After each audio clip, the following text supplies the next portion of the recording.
So you have your reasons, turning the whole world upside down. But if this isn't good enough for you, I don't know what is. Now we're gonna do a mine. Strange to see you again after all these years. We've been waiting a long time to meet you, young man. You got someone in here that can help me get home? We survived many apocalypses. We will survive this one too. You need to stop lying to him. He deserves to know who he is. Be all about it when I see you. We'll be in about a week.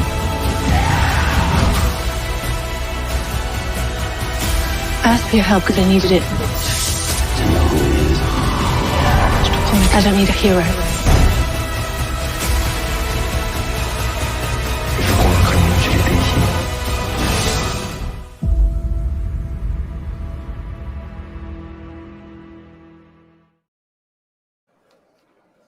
And there you go, folks. And this is not a band-made ration video, so I should probably maybe consider changing the brand. What do you think there, Andres? No, we're good. We'll just rock with The Walking Dead anyway. Yeah, let's start with The Walking Dead. Or just rock with the Band-Maid anyway, and as the background. Yeah, why not? We're already live, so. Yeah, you're right. Anyways, no, of course we're going to start with Daryl Dixon, The Walking Dead. The Walking Dead is it The Walking Dead's Daryl Dixon? I think it's just The Walking Dead Daryl Dixon series, episode 3. Can you pronounce that title? No. Oh god. All right. It's Paris. That's yada yada Paris. All right. Yes, I took Paris. I'm actually pretty embarrassed. Well, not embarrassed. I think there's a lot of us out there that took French in high school. You don't remember shit from it. Well, I'm one of them. I remember shit about it, and so I'm gonna try to pronounce it. It's Paris, sera, toujours, Paris. Good. I like it. You got it right. I think that's how correct it was. Yeah, I think that's about it right there. So, folks, of course, this is the MCU'S Bleeding Edge YouTube channel and podcast. This is the MCU'S Bleeding Edge report. Andres and I have decided on a 99 versus 1% total fucking slam domination to review the actual episode of numerical bullshit, which I agree with my 1% with Andres now that he's correct. But we are doing a review of Daryl Dixon, episode 3. It was really good, and we're doing another re-review of Loki season 1 in preparation for season 2. We appreciate you out there. Of course, episode 4 of Loki season 1 is the Nexus Event. It's a great episode. I've got some good questions of Andres in terms of comparing and contrasting episode 3 and 4. But we love you out there as always. We hope you're having a great start of the week. Those of you that are already Tuesday at like Matthew in Australia, you're already at work, brother. I feel bad for your ass, but you better get your fucking hustle on, bro. Make your money. Andres, we had a fun ass show doing Mallrats on Friday. That shit was hilarious. With Matthew and Alan came on. It was dope as hell. But we appreciate you. Thank you for supporting the MCU'S Bleeding Edge, supporting Andres, pop culture guy, Cybernetic Shark, my co-host. Thank you for supporting me, right? As I'm living in luxury in these $1 billion hotel rooms and shit, whatnot. I got 2 big screen TVs up in this bitch, Andres. 2. Wow. That's right, baby. 2. Right? I only have 1 bed, but I have 2 TVs. Isn't that neat? One for the living room and one for the bedroom. That's fun. Oh, and here's a little tip for all your content creators out there who travel. It never occurred to me that I didn't have to spend an hour unlocking these fucking smart TVs and shit and everything and whatnot to free up so I can actually play Xbox and use my Roku and watch TV, and stream and everything and whatnot. It turns out you can just ask the people at the front desk and they just tell you how to do it. There you go. How about that, folks? I 3 times have spent like an hour at each hotel I've been to doing this, and I asked Cyber Andres. I've had to call Cyber before and asked him how to figure out how to hack into these bitches to switch the input and whatnot. I don't like watching these episodes on my laptops or on my phone. I prefer to watch it on TV. Good. They have the master control right up there. They just give it to you, and then you unlock the input that you need, and then that's it. It's done. I mean, I usually just don't bring anything. I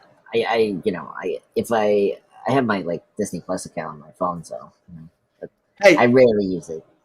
you know that. Well, no, but you know that I don't travel very much either. I mean, you actually went to Europe. You went to the UK, London. to Yeah. London. I've never even been to the UK. I've been to like the Caribbean and Canada, right? But I've never been like across the seas. So I don't travel that much. I know you don't travel that much either. This is one of my first fourth or fifth like times to go out of town. But yeah, I'm out of town, folks. I'm getting after it. Old school. Traveling the country just to knock out bleeding edge shows and whatnot. Andres, it's good to see you, brother. I'm glad you're getting over your allergies. You ready to rock and roll and kick the shit out of a review of Daryl Dixon episode 4? Yes, let's do it. I saw it twice. So would you want to start off with sort of like a premise of sort of where we fell off from episode 3, and then we'll roll into episode 4? Yeah, sure. I mean, so episode 3, right? That's what you're saying. Like recap it. Yep. Okay, so pretty much after episode 2, we left off. With the team, with the kids and all that, they're going to go straight to Paris. So for this episode, they first made a stop by this like beer, this opera, because of Isabel had like an intel that someone has a radio for Daryl to use, contact. Oh, that's episode 3. I'm getting confused. I'm at episode 2. I'm sorry. Okay, I mean, so but go ahead. No, go ahead. Go ahead and do what you're going to do. Go ahead and do the premise for the episode if you want. Okay, sure. So the Commonwealth over America, but it was a total ruse because this guy was crazy. He was losing his mind. So in this very funny and very shocking way, which I love, I never expect this, and this is what I want in my life now. It's a zombie opera. That's right. Orchestra. It was orchestra. Yeah, yeah. Good point, Jeff. Zombie orchestra.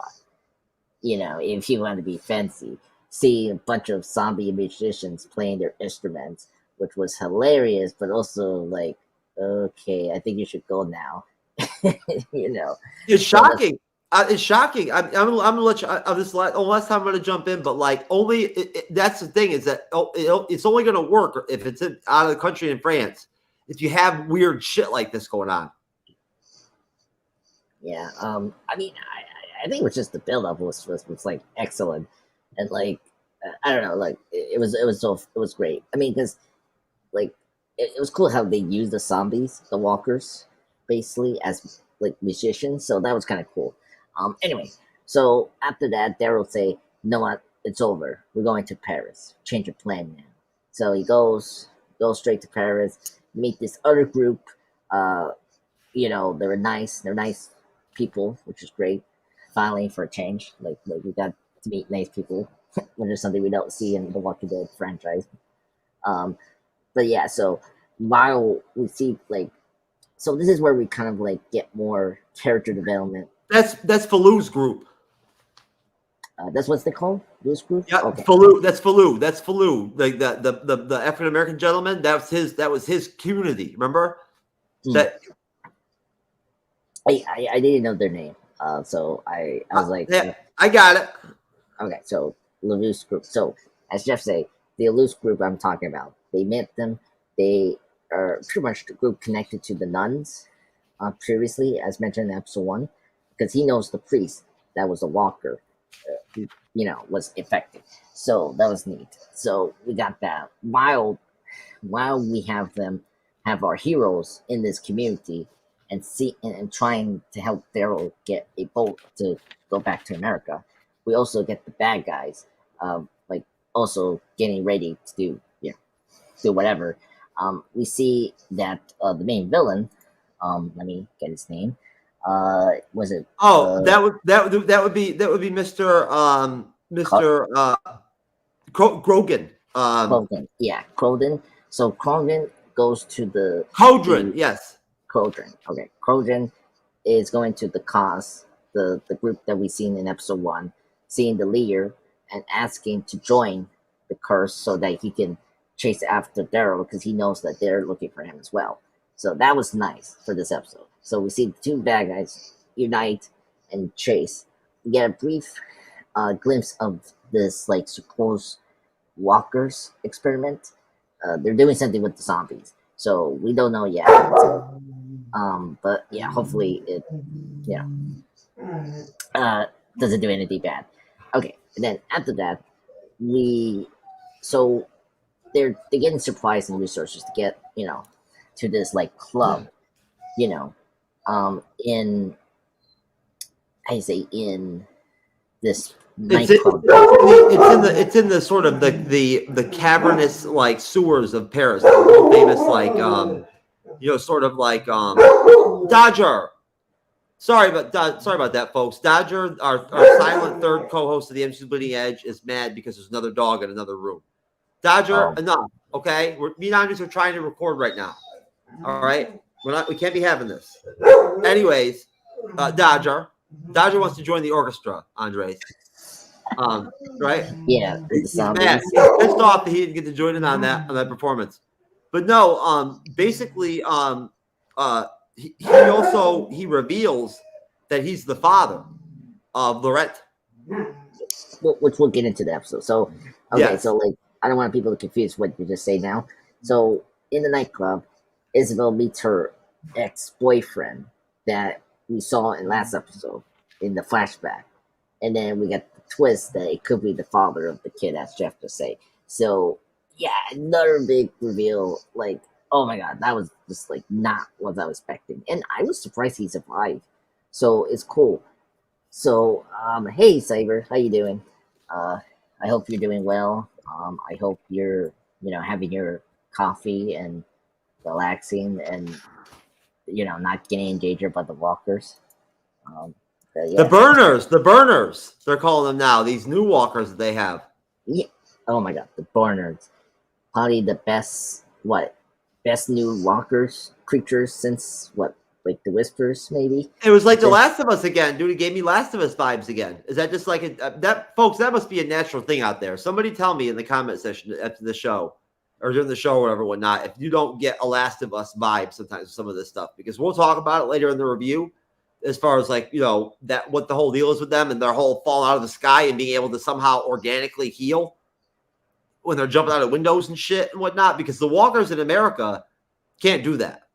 No, they can't fall 80 feet or whatever and whatnot, and they just get up and roll. No, I don't think so. Watching this show in New York City, remember in New York City, in Dead City, there's the contrast right there. We showed walkers diving out of off buildings and whatnot. Remember? Oh yeah, what was that episode? Like, was it an episode 2? That was episode 2. Yes. Okay, so yeah, I do remember we did have that. So that is kind of funny. Yeah, it is funny. Yeah. Well, speaking of that, like that was kind of cool. We got more of the burners because we got we haven't seen them since the first episode, so it was neat that we got them here. Plus, we got another twist. The girl from episode 2, unfortunately, she got infected. She's a walker, and so that was just kind of a big shock. Amy, yeah. So Amy is a walker, which I mean, oh my god, Walking Dead is just pulling their strings like right away. Yeah, Dodger, I know. Amy was a dog. But yeah. So yeah, I did. Overall, I like this episode. It was one of the best. I think it's like, I don't know, like I like it like episode 2, but I it's number 2 after episode 2. So that's good. Let me be clear there. I misspoke. It's not Kodrin that's the father of Lily's child. It's Quinn's. Yeah, Quinn. It's Quinn. It's Quinn that's in Lily's father, but Laurent's father is Kodrin. Just in case I misspelled, you know, I said something wrong there. Kodrin, the villain, is the father of Laurent. Right? Didn't he reveal that? No. That's no? Quinn. No, Quinn is okay. He's the father of Laurent because that was Lily's child. I apologize, folks. This stuff gets a little complicated when you're reviewing multiple series and whatnot and everything. Daryl Dixon, these episodes are running by quick, even though this one was 8 minutes long. It's almost like, see, now you would maybe know, Andres, did they, because I only went off and on after episode 5 of The Walking Dead, or episode 6 or whatever. I went off and on with the following seasons. Some seasons I even skipped I would skip whole seasons. Did they just get to points where they just heavily contextualized? I think so. I think it's because they're giving more, like, I think their hours are longer than any episodes Netflix shows, right? Because like this Walking Dead, like, what is it like? Yeah, I think this series is much longer than Dead City or the original, in my mind, and even versus Loki. Keep going. Let me shut Dodger up here and give him one of his little calming treats or whatever, his CBD shits. Yeah, or put him in the bathroom. That's oh yeah. Yeah. So I don't know about that. I think that the series is long. Like has a 1 hour like running time, I guess, which is good because I think one of the things that's great about this show is they're taking their time to create a a well balanced show. They're developing the storylines and they're creating these characters that we like, which is great because that was something that I think that was an issue with this city. It's like you got 2 characters you care for, and then the rest was like fodder, like they were just like dead meat, basically. And this show, I'm so happy that they're giving each character like personality and like gravitas and character development, which is good. So I care about them. Like I started to care about the kid now. I think the kid is getting warm to me, which is great. Cyber, thank you for stopping by and shout outs to us. Thank you, Cyber. Yeah. So Cyber, you should join us. I think you're missing the best team up ever. Walking Dead and Loki. But yeah, so I think that I don't know. I think the show has the best command of their storytelling. Like they know what they're doing, I think, than Dead City was. I think they're giving like they have long hours to tell their story. So like there's so much is going on, but like it doesn't feel like too much. Like everything is paid off so well. Like the fact that we got the payoff of the father right away, which I like, because I didn't like think about it. Like I don't think you want to have that payoff in season 2. Like it's good to have dad here right now and be another source of antagonist for the characters, besides the other main characters, the villains, right? So I think that was good that we have this dad here in this episode. I like that we're in another community, which is good, and I like this was it Lustford group. So right now I'm happy where we're doing with the characters, and I think they're spending time with these characters than Dead City was, because repeat, Dead City was like you only cared about Megan and Negan and the son, and then that's it. And like every people were just father. They were dead meat. They were just body counts, I think Dodger needs to hear us talk and he'll feel better. You know what I'm saying? Oh, like yeah. Dodger, yeah, he's used to me just not using them. He's used to hearing your voice and Cyber's voice. You know what I'm saying? Like I think it's more calming for him, right? Yeah. So I don't even know why I even have my headphones on. I guess I forgot I don't have external speakers to use right now. Right? So like I put my headphones on thinking that like I'd be bothering people maybe or whatever, but I'm not. So like, the MacBook Pro audio can't go that high. But he's used to the shows and the sounds. So like he knows your voice. He knows Cyber's voice. Yeah. He knows Renee, Loki's mom's voice, whatnot, right? Like so at that point it's kind of soothing for him. And this is not uncomfortable territory because we're not home. So, you have to remember him and I are like we're like the best of buddies. It's like me and Cyber and and Andre's the pop culture guy and whatnot. Except him and I live together, right? We're like married. If we're like if a dog and a dude got married, it'd be me and Dodger. Except no sex though, right? So, like no doggy sex. Boy. I don't get down like that. Yeah. Um, I forgot that you were. yeah, that's not too, that's a little bit too interesting for me. Yeah, yeah. It's funny. I didn't realize you were wearing your headphones. I was like, oh yeah, you're down in your house. That is funny. Oh, Yeah, oh, you know, oh, you didn't even notice I had my headphones on? yeah. I usually don't wear them that much, do I? Yeah, no. I mean, it's always a few times, right? Like, Now he's well, laying down right underneath the desk. yeah, which is good. Yeah, I think. Because right, so that's where the laptop is, right below it. Does that make sense? That's he Yeah. wants to be able to hear. So like that's what it is.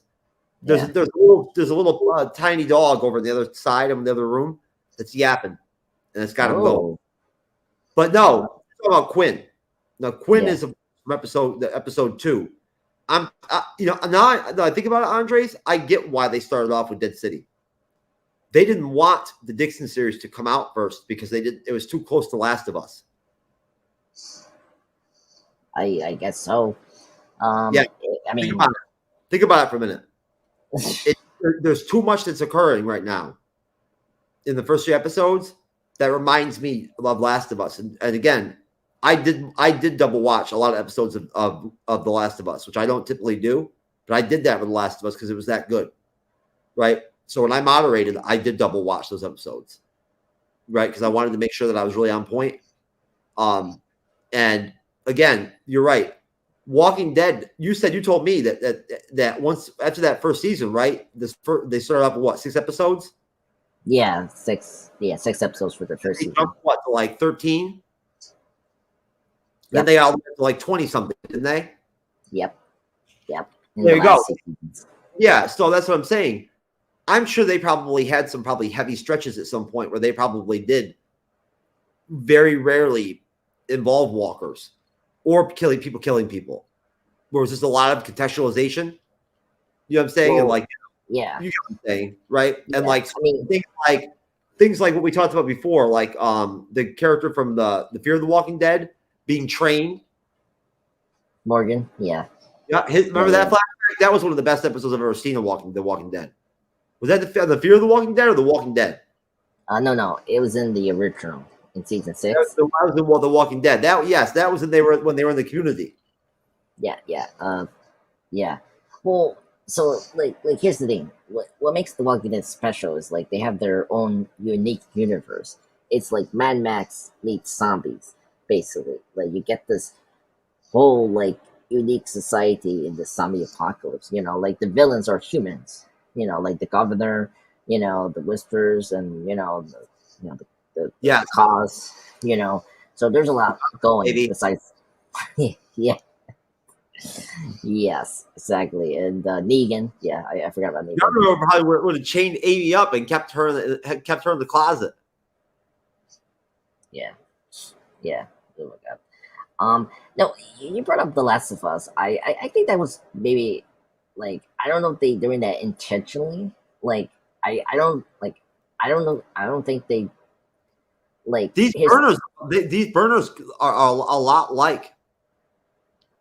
Except for the fact that they're about like what you'd expect to be one of The Last of Us infected when they go from stage 1 to stage 2.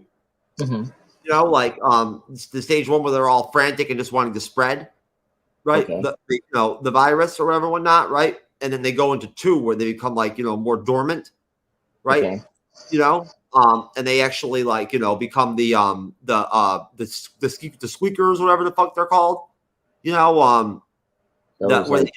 they lose their sight, their vision. Yeah, those ones. And they have to rely on sound, right, in order to triangulate where their prey is. People Right. do infect, right?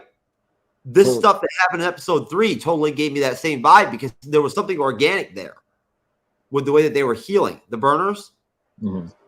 Do you notice that something through the plants organic that they was mixed up in them? Yeah. Well, there's something. They're doing something. I'm kind of curious what the cause are doing with the walkers. Like I'm very intrigued why they're making them like even more superpowered. Like now we have the burners and like they're way more difficult to kill. Like for our characters to do, because they cannot like directly, shoot or like stab them, for like a close distance because they're gonna burn them. We saw that in episode 1 with Daryl with the arm. So Yeah. yeah, so I'm like very curious about these burns. So and hey, think about it. There's contrast too because there was no experimentation of the walkers that we know of in Dead City, but we did have the whole stupid fucking deal with Karak or whatever. Like, I don't know, using them as energy or some shit. That stupid shit or whatever the fuck. I still don't understand what the hell that even meant or what that was about. You know what I'm saying? I guess he was using the gases from the dead. Like, or you know what I mean, like the methane or whatever, whatnot that comes off of dead bodies, whatever, whatnot, as like as fuel, right? And then we had that crazy fucking we had that crazy mutant walker, right? With that Maggie fought in the sewers too, just like in France, right? They were in the sewers and like in the cavern, in the catacombs underneath Paris. See, that is nothing new in The Walking Dead. Like we do see that type of big monsters.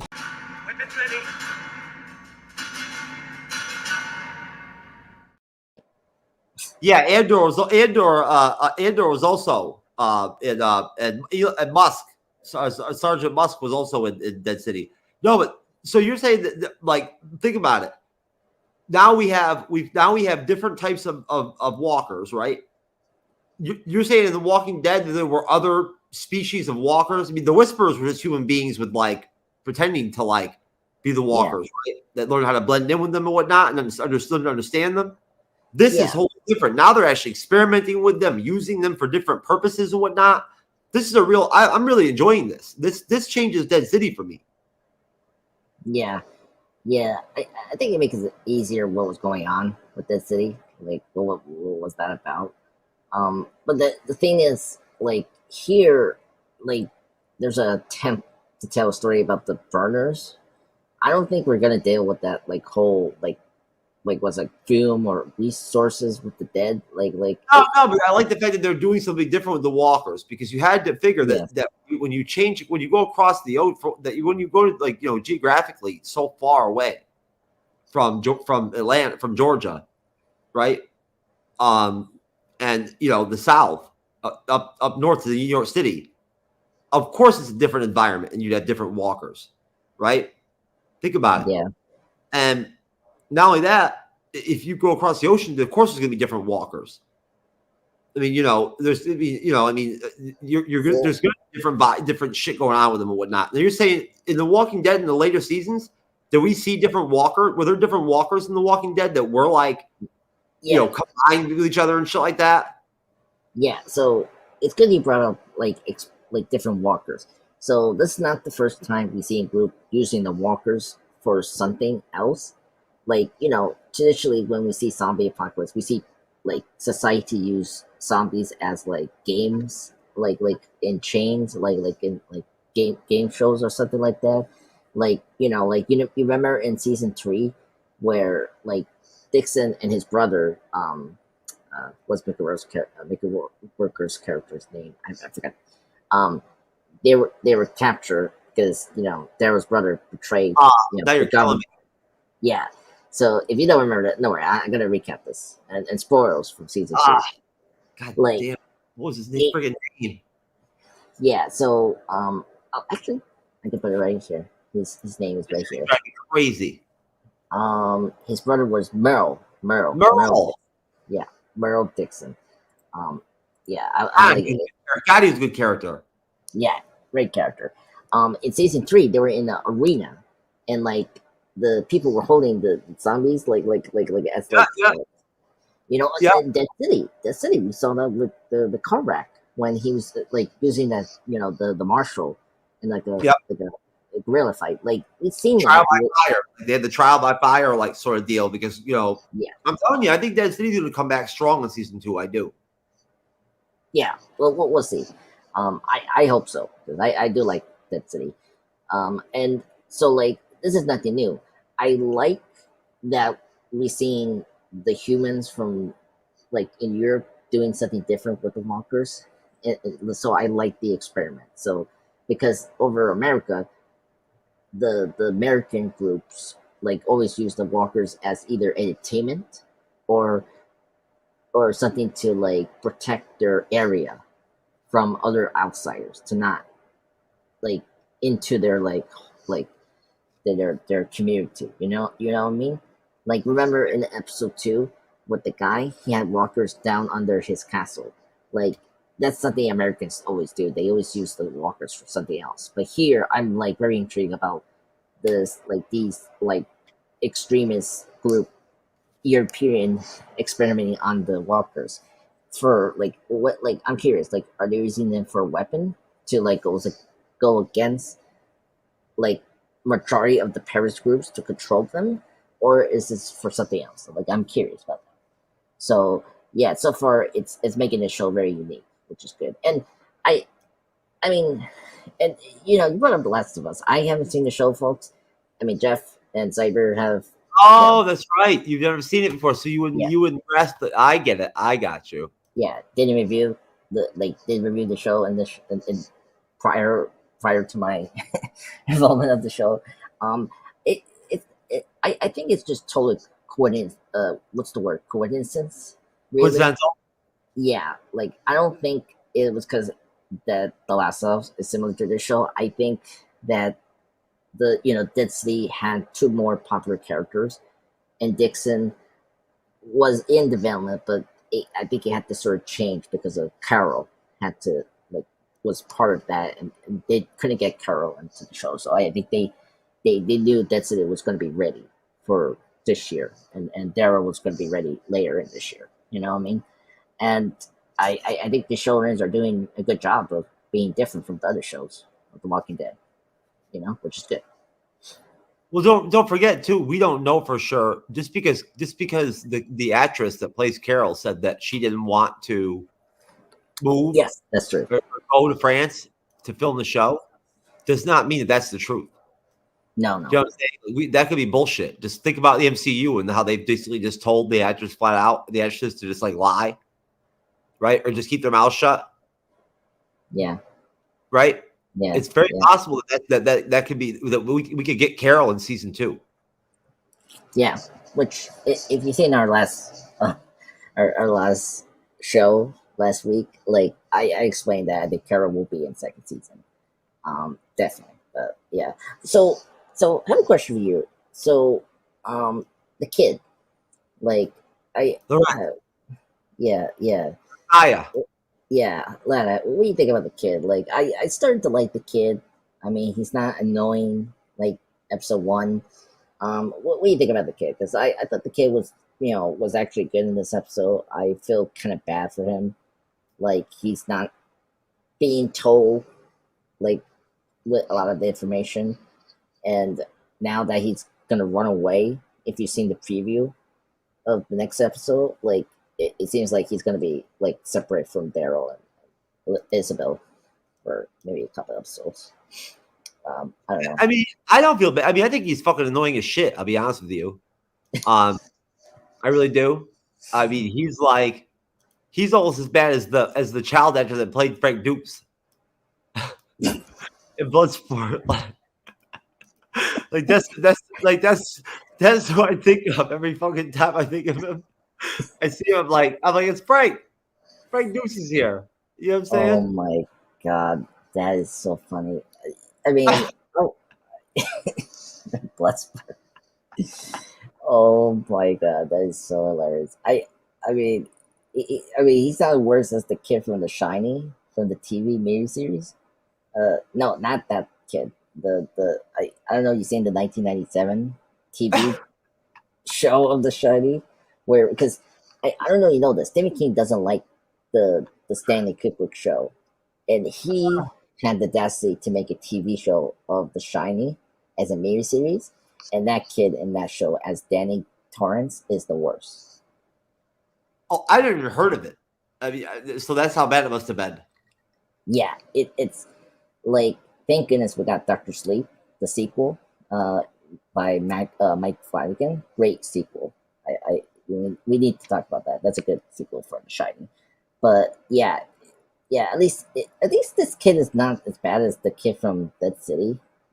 This supposed mute girl where she wasn't. Like, I don't know. I'll take this kid. But one thing I hate about this kid is the hair. Like, he has long hair. It's like come on. He reminds me of Danny from The Shining. Yeah. I'll take Jenny. Also, to conflate, I'm telling you, Andres, a year from now, you're gonna understand what I'm talking about.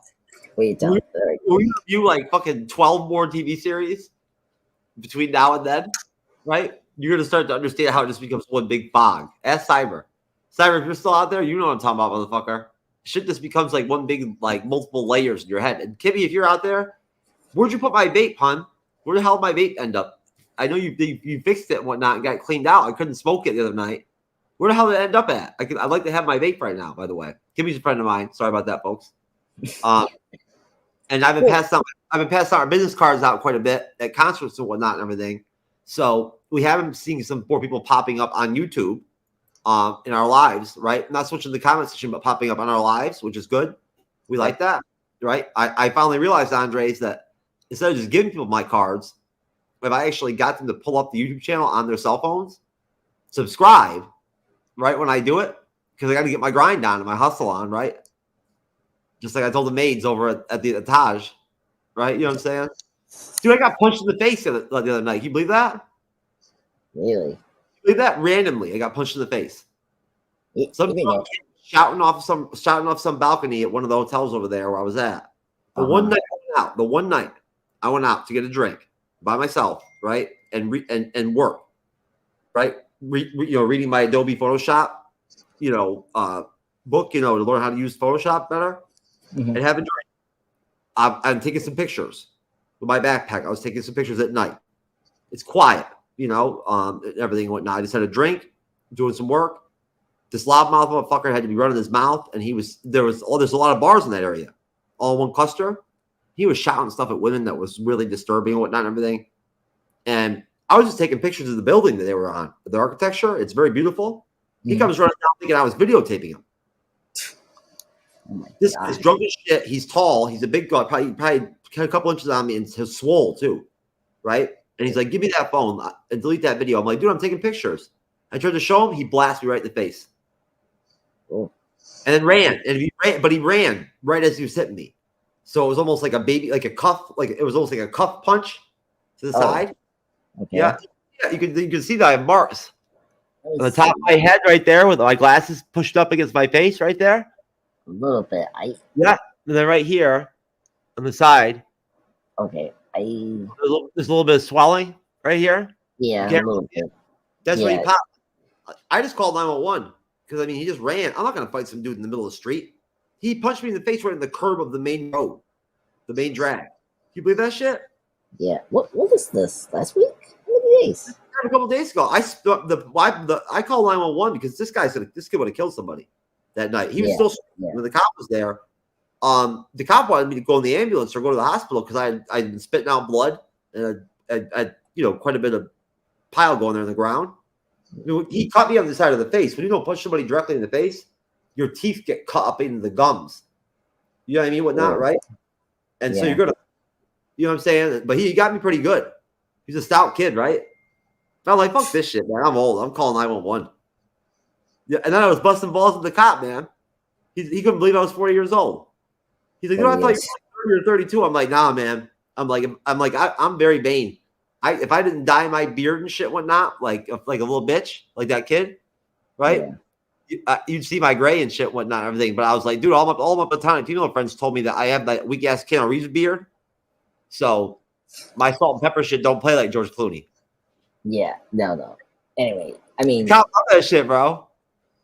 Oh my god. No, he's like, do you want to press charges? I'm like, no, go get that motherfucker. I'm going back to my house room to freaking play video games like I planned on doing. Right? Oh my god, that's a good response. You get punched me in the face. Who cares? Yeah, what? Come on, it's gonna be what is it, misery or something like that? It's gonna be down the stairs and literally in less than a minute and a half, he punched me in the face and then ran. Well, folks, thank goodness he's alive, Jeff. Good luck and TrueKnowledge, baby. And just to be clear out there, all you creators and whatnot that I've had to call out personally, whatnot, individually, whatnot, everything. if you took a punch like that from that dude, you would have pressed charges because you're all little bitches. You know what I'm saying? Jeff S. TrueKnowledge, baby, just spits the blood out and just rocks out and goes and plays 2K. Yeah. Yeah, it's very true. Well, I'm happy you survived. Thank goodness it wasn't a walker or a burner. You know? Now I would have had to fight. Yeah, exactly. Burners don't hit you in the face and then run. Yeah, exactly. That could have been far worse.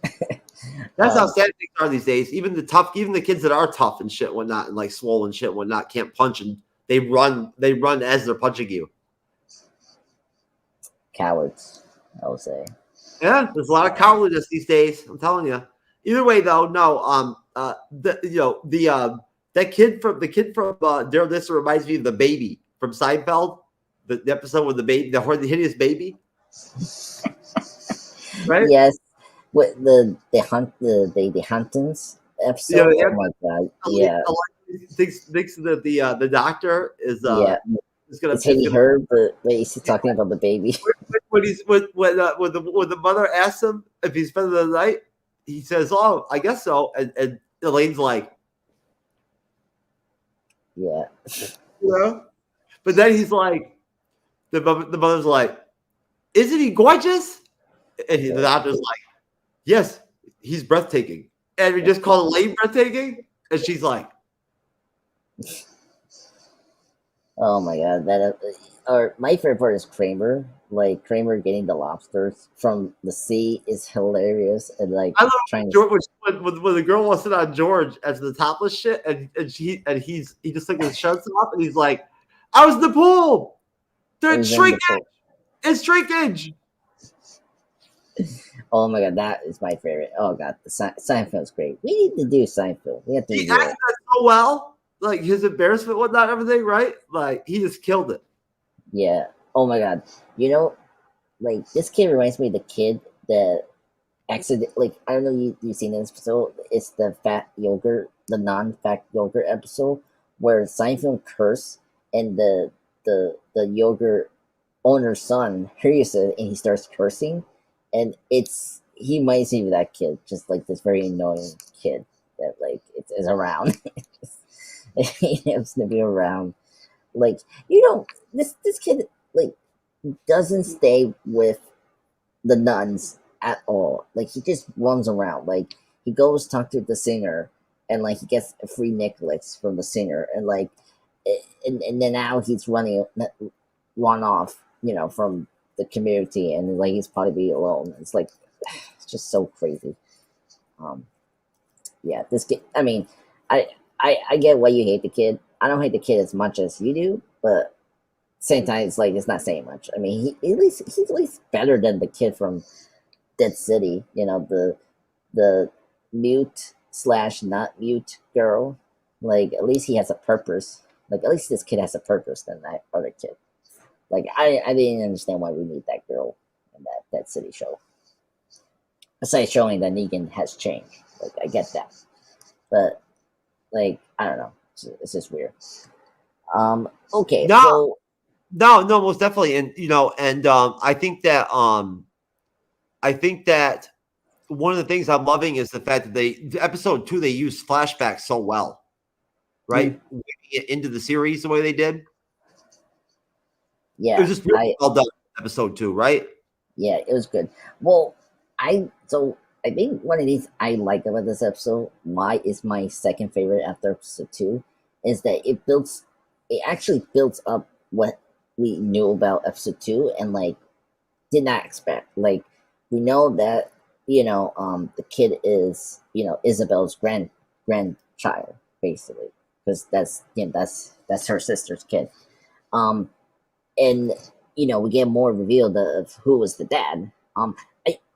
What's weird. So I think, yeah, right. Like this episode confirmed that Quinn was the father, because at first I was kind of like my first feeling. I was like, oh really? So he thinks that's his kid.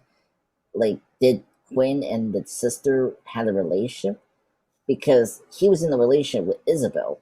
So I was like, how you know that this kid is your kid? Like it doesn't make, like I don't see like any resemblance this kid to this guy. Like it was weird. That's the one thing I'm a little like kind of like I don't get it. But then at the same time, it's like I don't know. Like I hope Oh, we the kid doesn't look like Quinn. yeah.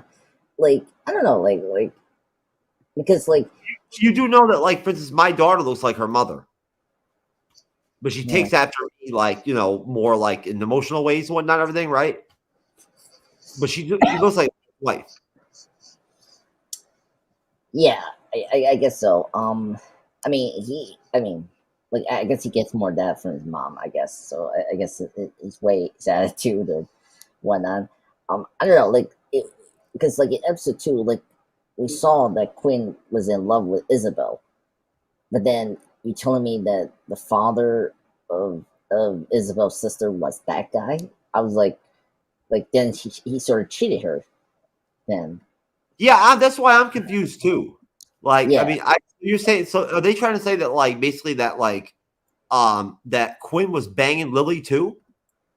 I mean, he did save both from drug problems, I guess. I mean, because he did like pull that Hey, like good for Quinn, man. yeah. So I mean, it kind of makes sense.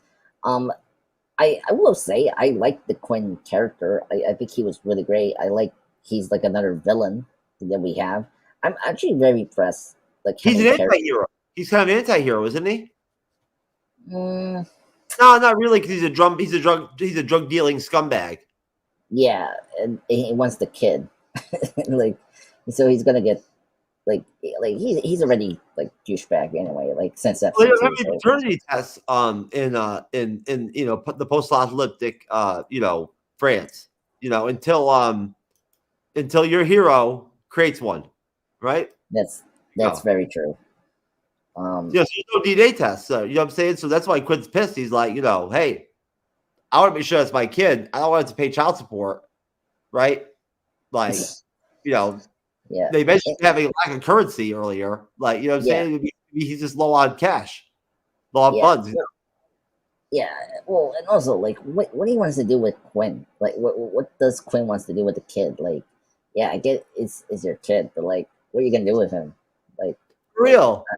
Like, for what? You're gonna like what? Like have split custody? yeah, I was thinking that at the same. I was like, oh, You're gonna go okay, find the mother that's a walker or whatever, whatnot, and like you know, you go to court with her or something. yeah, yeah. I know it's just like very hilarious. It's funny if people are like, I want 50-50 custody. Oh my god. Maybe he Okay. wants to team up with him with Abe and Amy. Amy wants to team Amy up with him with Amy. And they can be on like you know, that show where the kids come out and they sing and shit, whatnot, you know, the you know the voice or whatever that shit, you know, whatever that shit is Mm. about. Okay. Yeah, I don't know. It was weird. So I'm looking at the Walking Dead Wika fandom, and it does actually confirm that he does actually have sex with Isabel's sister. Like he is a cheer. So I would have been. yeah. Well, I mean, okay. So, I mean, I think Isabel is more prettier than the sister. Isabel was a drug addicted asshole back then. She wasn't. She Yeah. wasn't with. You know, back then she wasn't with the Union of Hope. That's true. Yeah. Right? She missed that. She says that right when they're in her old apartment. She's like, you No. know, I wasn't always a nun. Yeah, that's true. And I like was it Daryl's response? I I can see that. Yeah, but yeah, like does that mean is that some kind is that like some kind of invitation to hit that or what? He's like, you know, I mean, I don't know. I haven't had that since like the Commonwealth. Yeah, I mean, we'll see. So okay, so what was your favorite part about this episode besides the zombie? I mean, the whole almost episode. I mean, really. I mean, a favorite part. I love the whole storyline. I love the fact Yeah. that. Yeah. I love the fact that, you know, as opposed to Dead City, right? As opposed to Dead City, they actually have a coherent storyline, Yes. right? That that is intriguing, right? they've gone ahead and put us in a place where there's tension building up from episode to episode as a viewer, right? You want to see more. You know what I mean? When not right, like like The Walking Dead was like when it first came out. When I first saw it, when I first binged it on USA Network one weekend, and I saw the first 2 seasons, and I was like, "Oh shit, I can't wait for season 3 now! Come on, baby, give it to me." Or streaming, right? Like back in the days when Netflix used to send the shit in the mail, right? And you just go to Blockbuster. I went down to Blockbuster and bought and had I couldn't deal with USA and the commercials. So I drove down to Blockbuster 5 minutes, and when I went ahead and just got the, rented the shit.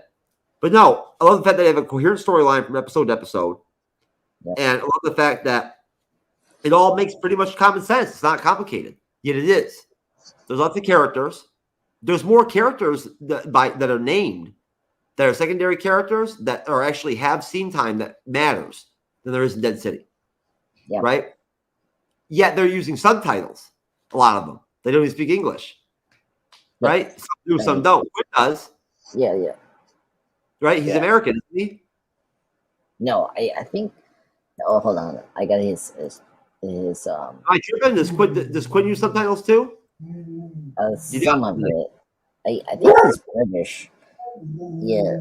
Yeah. He's like a displaced Brit who became. Oh, okay. So,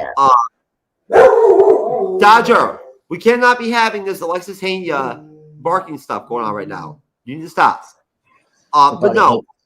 He hates Quinn, Dodger. He doesn't like Quinn. Yes, he heard that Quinn was banging Lily and Isabel's sister. He's not happy. Dodge, it's okay, buddy. Things happen. But no, we find out in episode 1, right? About the boat, and about the Poway sort of like gang, whatever, right? Yeah. And the boat transporting him back to America. We still don't even know what the hell he even came to France for. Yeah. So he was like overboarded. So like he got drifted to Paris. Well, that's the thing. He mutinied. He mutinied because he discovered the experimentation. The boat was what the boat was bringing, right? Was he trying to come back to America essentially? And the boat was bringing test subjects. Yeah. He was looking here's the thing. I actually have more I actually know now what was going on with the boat. So apparently the end of the series, Daryl left so he can search for Rick and Michonne. That's his mission right now. He's trying to find Rick and Michonne. Oh, you went ahead and is this a rumor? No. I Screen Crush made a video of Daryl and his history and his character and his timeline and like what you need to know before the show. His Daryl Dixon show, and I think I saw it yesterday yesterday, and it explains the reason why he's here. Like the reason he's doing this mission is because he's searching for Rick and Michonne. So now I'm curious. They're actually going to try to interconnect some of this stuff. Yeah, so I think that's why he's actually at Paris. Well, first he's in the boat because maybe he's trying to search where Rick and Michonne should be. Maybe they're overseas. Maybe that's his theory. And then but because of this boat, having the the burners or the experiments, as we got confirmed that he didn't like it, and they got. That's right. The boat was carrying him over to over France, and he inspired a mutiny. Yeah. That's how he ended up shipwrecked the way he did, like then landing on the beach and shit, whatnot, a la Inception, right? Yeah. And we then ended up basically, from there, he destroyed whatever documentation and research was done with these test subjects, right? Yeah. At that point in the first episode, that's when we actually were, we were introduced to the leader, right, of the pouvoir, right, who we saw, at that point later on having the conversation with, essentially, Codron, right, and that would be Janae with the rolled cigarettes and everything, right? who I love her. She gives me vibes of like Secret Invasion. Right? You know what I'm talking about. You're here. You're Monica Rambeau Award winner. Yeah, I will. What? Oh, I know what you're talking about. Olivia Colman's character, Wordsworth. Yeah. Yes. Yeah, Sona Wordsworth. Yeah. No, so basically, she's the one running the show at the pouvoir. Yeah, And the cost. That's what it's called. Yeah. Okay. Yeah. The cost. All right. So she's running the show. We see her right from there. All right. We've got Kodran already hunting Daryl Dixon anyway because he's losing his brother. Right. Yep. That's also how Isabel meets Daryl. Right. Yep. And that's also how we end up getting essentially, the church or the commune, wherever you want, where Isabel's a nun. Which is basically essentially what the church of what are they called? I mentioned earlier the Union of Hope, the union, right?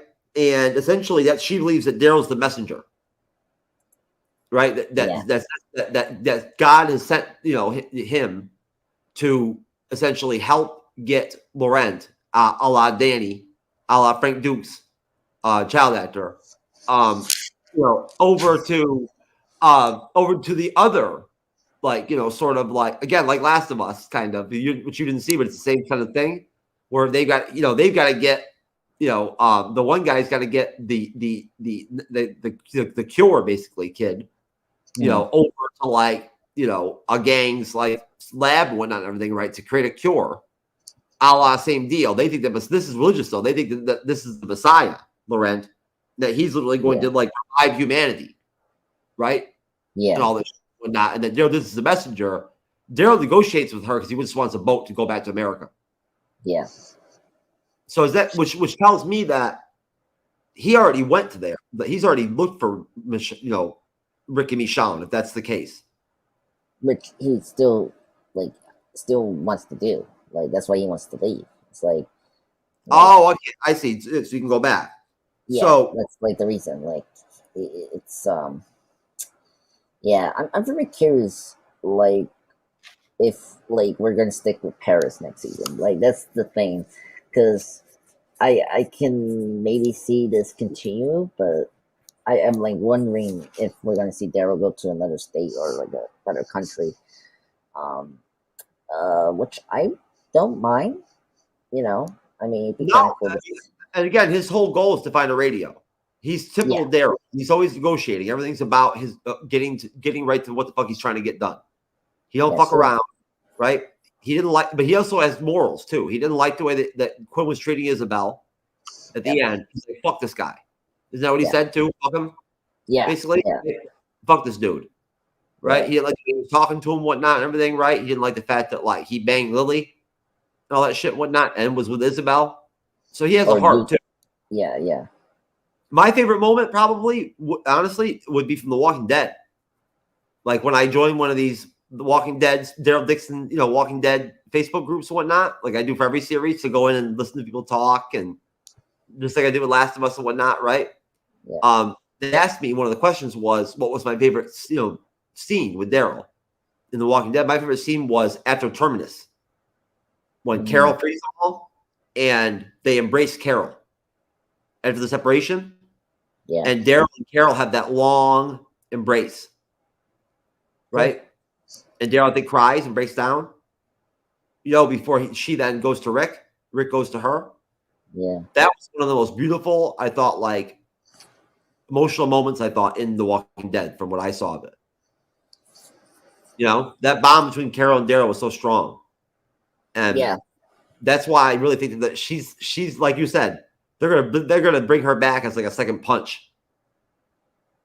Right? Yeah. Come on, she needs that money, baby. They're gonna bust off a fat check on her for that shit. Yeah. I mean, she is good at her age. I mean, like, I think she's like something. She's gotta be in her mid to late 50s, I think. Yeah. So I'm just kind of curious where we're gonna do this. Hopefully, I used to know the actress's name years ago before I started reviewing TV series different TV series every month. yeah. Okay, so what else that the new character we have here, the leader of the community that they're in, what I forgot his name.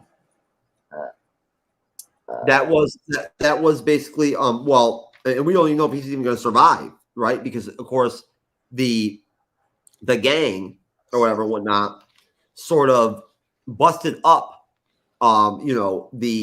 that it would be, and that would be basically who you're talking about would be the group that they met, the team that we have left, of course, who is Laurent, Daryl, right? And when we start off the episode on horseback, it's Laurent, it's Daryl, it's Isabel, and then of course we also have Lou, right? Yeah. Is that Lou? Yeah.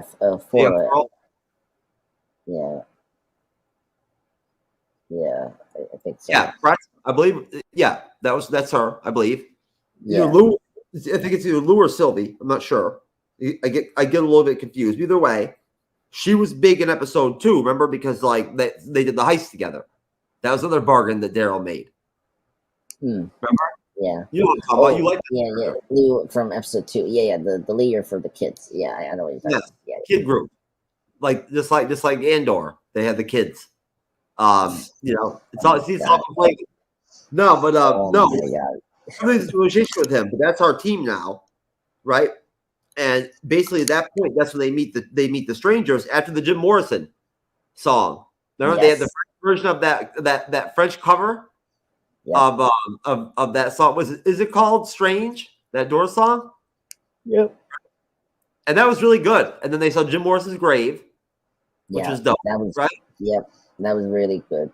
I love that scene. That was really great with their conversation. That was funny. Oh, it was good. It was good. It was good banter. Luna didn't even spoke in the whole episode. She don't talk much, but she's more like on the rent, right? Yeah.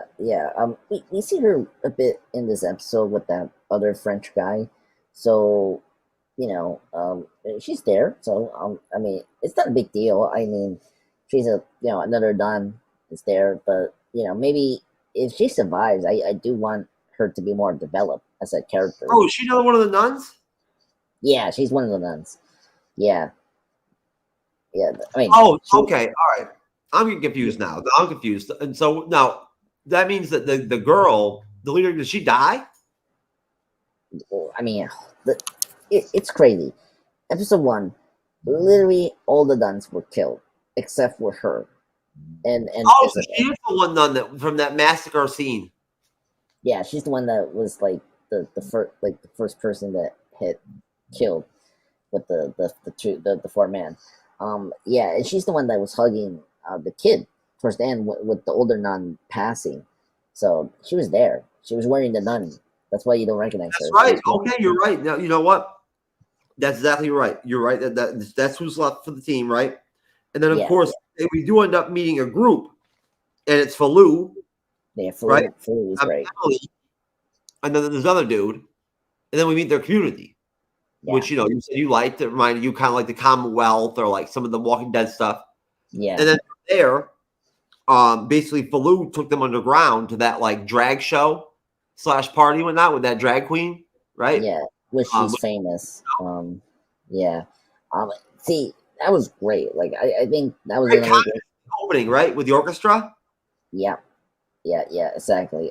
Very musical versus episode, which is funny. I felt this was a great scene, great set piece. I mean, it was funny and also kind of cool, like another set piece. It was very funny when the guy had his weapon and then the Quinn like did the cut in the nose, like that was hilarious. Yeah, it's kind of like quasi Dead City with the Korak, kind of like except Korak would have just killed him because that was his middleman, right? Kind of running there. That was his club, that underground club. That was Quinn's shit, right? Of course, he's a dirty scumbag, like even after like the apocalypse, right?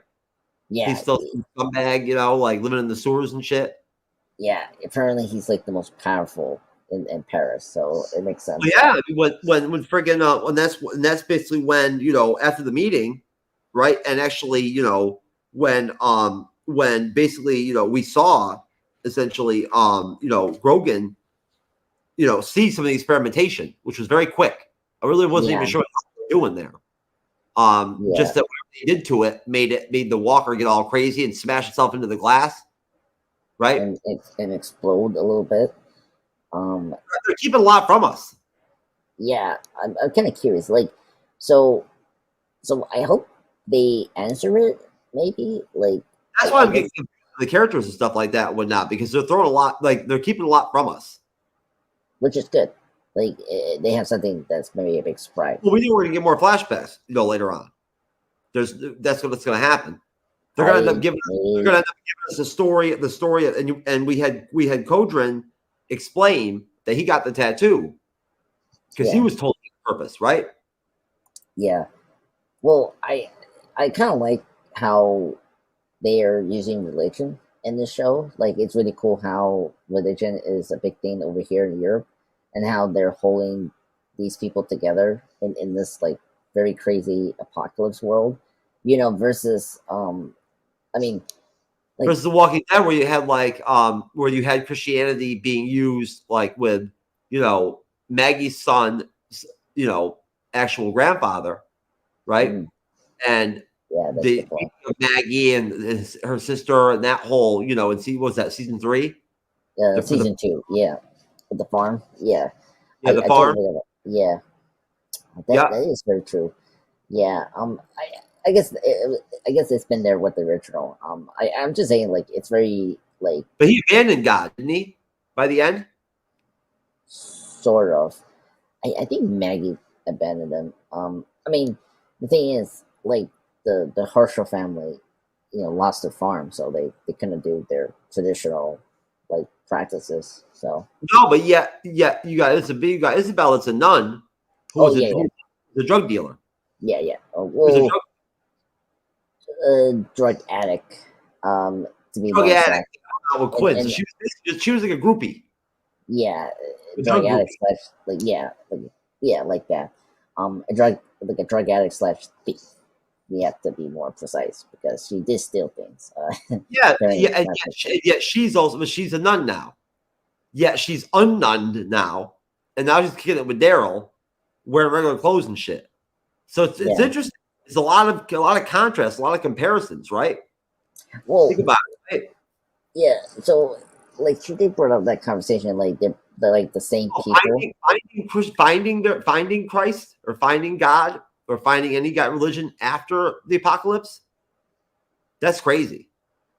Yeah, I agree. It's not crazy, but we've never seen it before.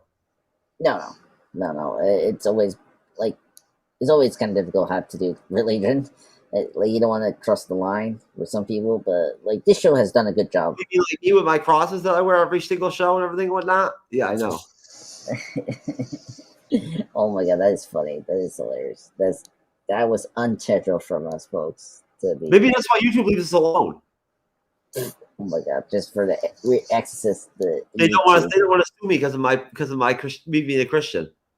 Power to Christ compelled. That's right, folks. I've actually admitted it for the first time ever in the history of the Bleeding Edge. I am actually a Christian. That's why I wear the cross.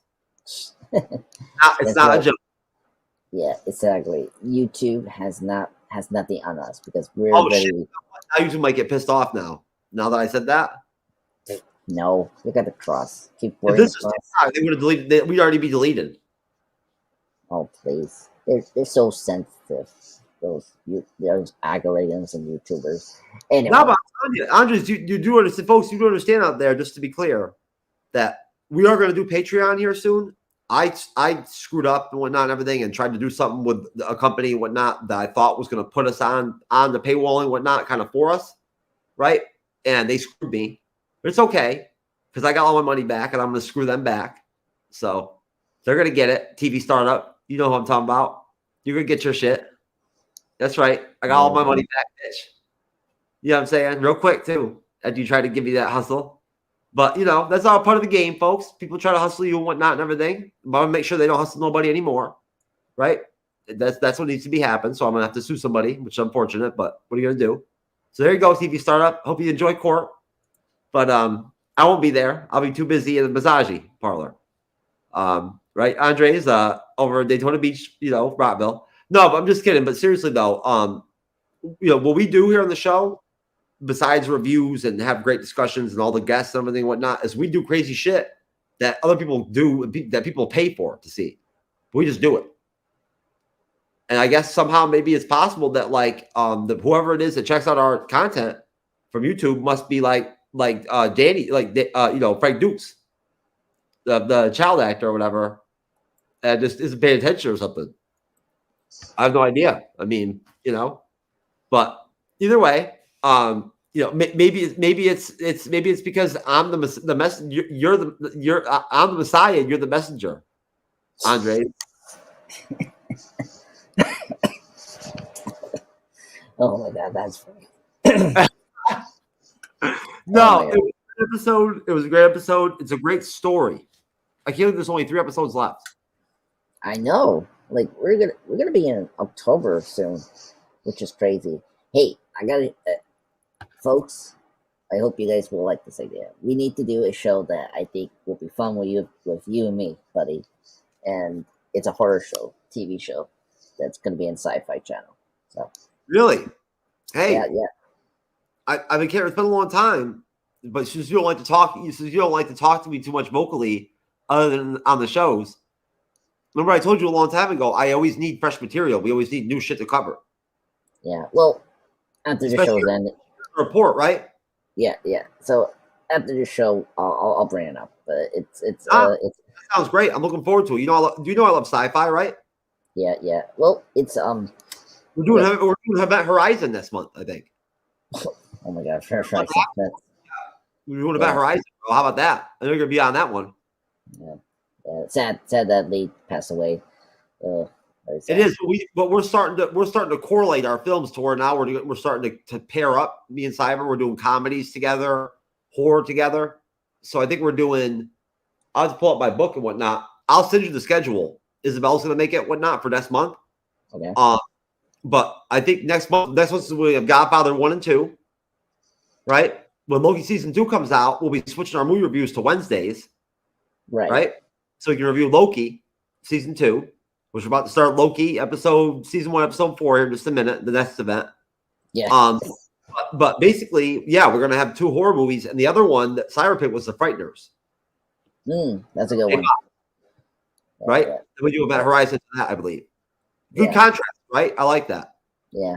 So the show I mentioned, Sci-Fi in USA, is a slasher TV show. So just give you a little hint. If you ever hear about anything on Apple TV coming out that's new, let me know, because I have a 2-year free Apple TV thing from Verizon. It's just sitting. I haven't used it yet. I'm waiting I wanted to cover Wheel of Time. Yeah. For the foundation. Yeah, Wheel of Time is in, was it Amazon Prime? They already started, so I don't want to go back and review them now. Yeah. Oh, hold on. If you hear of anything that's coming out from Apple TV that sounds hot, let me know. I'm saving that free 2 years until we finally actually find something to cover on there. I'm not going to use it till then. Yeah. I'm probably going to kill my Paramount Plus here in a minute if Paramount Plus don't give us something to review. Yeah. Well, with Paramount Plus, I think what show? I got it for Halo. No, and we never even finished reviewing it. Yeah. I think we got to episode 4. We just stopped because it just sucked. But either way, I digress. So basically, where the episode ends off essentially is just that basically we're setting up for episode 4, where basically essentially Krogan's group or whatever, basically Quinn stands up to him when he shows up for Daryl Dixon. Yeah. The recordings played in front of him, right? By the boss, right? He says, "I'm getting Daryl Dixon." Yep. Quinn stands up against him, and it's like, this is my club, whatever. Well, obviously, we already know Krogan is on a mission because it's a parallel. He's just like Laurent in a way. Mhm. Like the paralyzation, how he feels like he has a purpose, right? And at that point, that's when he sort of, attacks the unity and that group. And we end up setting up for episode 4, right? With Daryl fighting Logan. Yeah. So here's the thing. I think Quinn is the one that actually told Cardron the location. Let's actually be honest here. Like, he's the one that actually gave them the location. Oh yeah, okay, all right. As far as like where the community was and whatnot, everything with Falou. Yeah, exactly. Because remember, Isabel's there. He now knows that the kid is there. His son. That's right, and he was rebuffed too because Daryl told him to go fuck off on the deal he wanted to make. Yeah, exactly. So just remember, because he's now another villain that they also have to face because he wants the kid too. That's right. So he's the one that actually is responsible for what was. And there's no radio. It turns out that all they have is pigeons. Well, he had pigeons. Yeah, that was funny. It'll be a month until they even get a response. Yeah, I mean, like, I don't know if you've seen the John Wick movies, but I mean, they're efficient. I mean, it can work. Daryl don't do a month. He ain't down with that. No. I mean, look, I 100% with Daryl. Like, come on, like, where's the radio? Like, come on. For real, like, why you play me like this, Isabel? Yeah. Like, and I'm not even hitting it, or Lily, right? Like, you know what I'm saying? Maybe he was jealous. Yeah. Well, no. I mean, Quinn, like, what we're saying, Daryl or Quinn. You think it could be possible that Daryl and Isabel might hook up? It could have. I mean, they have a very, like, attraction kind of relationship. Like, yes, remember, they both evolved. Yeah, exactly. Yeah, exactly. And, because, remember, Isabel has been running out that, we're the same kind of people. It's just that, she, like, changed as a person, literally, as a nun. And then, Daryl has changed, like, in a more, like more personal kind of person. Personable, emotional kind of way, yes. Yeah, he was a loner, right? Yeah, yeah, like... Their parallel is the complete contrast. Yeah, right? exactly. Like, you know what I mean? Their dichotomy, because she has scars from drug addiction. Yeah. He has scars from the same reason that Michonne does, right? From whatever the hell happened when they got grabbed up. Yeah, it's very true. So it's there. I think they will develop a relationship. I think that's why he's with them. Yeah, I think Carol involved at Rick and everything and whatnot, right? Like, I think that, like, in a way, Rick and Carol were like family to him when he lost Merle, right? I mean, yeah. I mean, essentially, the group were his family. I mean, there you go. Yeah, they're like his brother, not right. So, like, it's Daryl. Of course, only Daryl would just, like, he'd cross an ocean for Carol. What if it's Carol he's looking for? No. Yeah. Yeah. Well, Carol will probably will do the same if she doesn't hear Daryl at all. Yeah. Or maybe so, like a massage parlor that's out there still that has zombie massage attendants, right? Oh my God.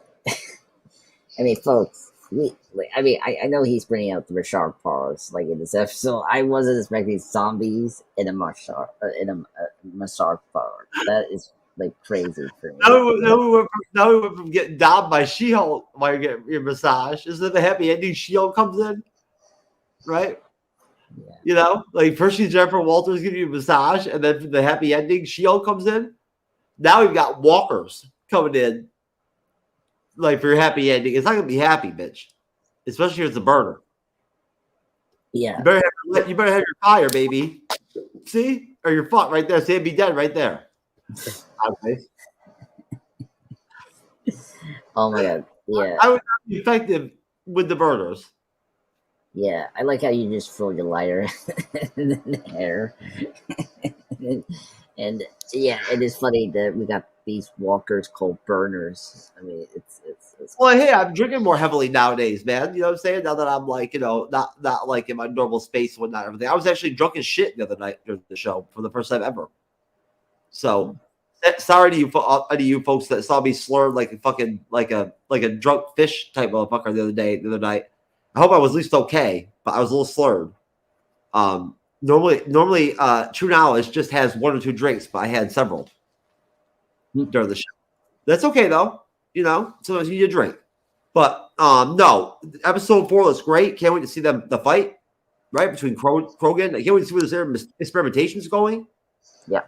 What's the point of it? What are they trying to accomplish? Does it have to do with the burners? It seems like it, right? Like, or some shit? Or are they purposely letting them loose to kill off the other walkers? seems like it, right? Like, I mean, the creature like blow up like a microwave. So it seems like that they're the ones that are doing the burners, right? I'm curious. Like, I just don't understand how they're able to heal themselves like that. I don't know. I'm very curious. It'd be funny that the burners are like the next stage of zombies, and then what the cons is doing. Last of Us, you know what I'm talking about. They have stages, except theirs go across over 20 years, right? Yeah. You know, to where they end up like the bloaters, where they're like the huge, like, you know, like fucking like where the mushroom organic virus takes over, and they start to look like a mushroom and shit, but they're like huge and super and shit and whatnot. They get past the stage, but that takes years and years. Yeah. They sound like a lot like the Quiet Place creatures, where they hear only sound. Very similar. They use sound, yes, like that. Yeah, it sounds like that. I wonder if that's the next revolution, and that the cons is creating like they want to like speed up the evolution of the walkers, maybe. Like, I don't know. All you think about now is how much I want to know what massage parlor is like in Paris. I mean, different. It could be different. I'm curious. I'm free now. I'm just a pop culture guy. If I want to go to Japan now, I can just go. Oh my god! You know how many hours you have to get to Japan? I don't care. I want to see Bandmaid in Japan. Hey, you can do it. You can do it. It'll be fun. So, I'm dropping a 10. Yeah. We're gonna do ratings. Okay, very quickly. I'm very surprised you didn't bring like a zombie She-Hulk in the massage parlor. Like, I'm surprised you didn't. Well, I'm saving that for this episode because I don't even know if they're gonna do this the Marvel Zombies, Disney Plus series now. I don't know if there's room for that. Yeah. Well, actually, Do you think Disney and then Marvel Studios would rather do that than do? But they are going to do What If season 2 next year. I know that for a fact now. You heard that? Yeah. Well, it's coming out in 2 months, actually, or 3 months. That's right. It's the first season. The first series is going to come out, right? They're dropping Echo and that. Yeah, Echo is coming out in January of 2024. Ooh, you know what that means, Andres? That means because we're doing Echo all the way. We're not. We don't care that they're drop. You know that we're not. That we're going to episodically review it, even though they're dumping the whole thing. We're going to still weekly episode review it. So that means we're going to be doing Disney Plus Marvel series. No, we're doing them. You don't have to be on every single episode, but we're doing them. We're going to keep it real. Hey, listen, those of us that support us, they like our formula. Why contradict it, right? Yeah. You know what I'm saying? We do. So that means we're going to be doing What If season 2 right after. Yeah. Well, What If is coming first in December, and then later it will be Echo. But which I don't know how many weeks is Echo coming out. They're going to drop Echo after What If? Yeah. Because remember, they changed the release schedule, like because Cyber. Now I can't keep track. Yeah, I know it's crazy. First off, the writer's strike has ended, so hopefully, sort of. I don't know what's going on, but like the legal part has to be done now. They have to ratify the contract. Yeah, they Then apparently it goes. They have to ratify the actual contractual obligations and whatnot, and make sure it's flush. yeah, before it it's can be flush. Yeah. No, it's right, Jeff. Because apparently this is for 3 years. This contract they're putting together. So Which I anyway, think is a fair number of years. I think it's very fair. yeah, Right? Don't you? yeah, it's fair. It's like that. Like they always do 3 or 5 years and then Yeah. renew it. We talked about before. It's always rotational. Yeah, Every 3, exactly. 4, 5 years, this always happens. Yeah, exactly. So my rating for this episode, Daryl Dixon for episode 4, a 10 out of 10. I think it was great. It's amazing. So there's not much complaint here. It's I'm awesome. gonna go ahead and give my series right now. My series, I'll drop my series rating right now for even before we watch the last 2 episodes, because I am Miss Cleo's cousin, just so you know. I'm transracial, as many know. So either way, I'm gonna give it 10 for the whole series right now. Yeah, I agree. This is episode 3. So they're going strong. So that's good. So I just feel blessed, man. I mean, I just keep getting lucky. I picked the Walking Dead spinoff series months ago, and Jermaine, my boy, what up, Jermaine, over at the Truckers Delight, or the Truckers, whatever the hell it's called that he does over there, Truckers something. I forget. I guessed on a couple times, or whatever, but he does some Star Trek show. He's been on a couple times. He was going to come on here with me, right? When I first was going to start the Monday show, Bleeding Edge Report, and I got lucky, and I was a pop culture guy, filled that spot when Jermaine dropped off on me and stopped talking to me, unfortunately. Still love you, Jermaine. I'm sure you'll still back on the panel, but I knew from jump I wanted to cover the Walking Dead spinoff stuff as a baseline for this show, so we'd always have something to fall back on, yeah, no matter what, right? Now I'm really excited about it. I'm loving it. Good decision, right? Yep. Well, I'm happy we don't have to talk about the other spinoffs. I think this is going to be too much.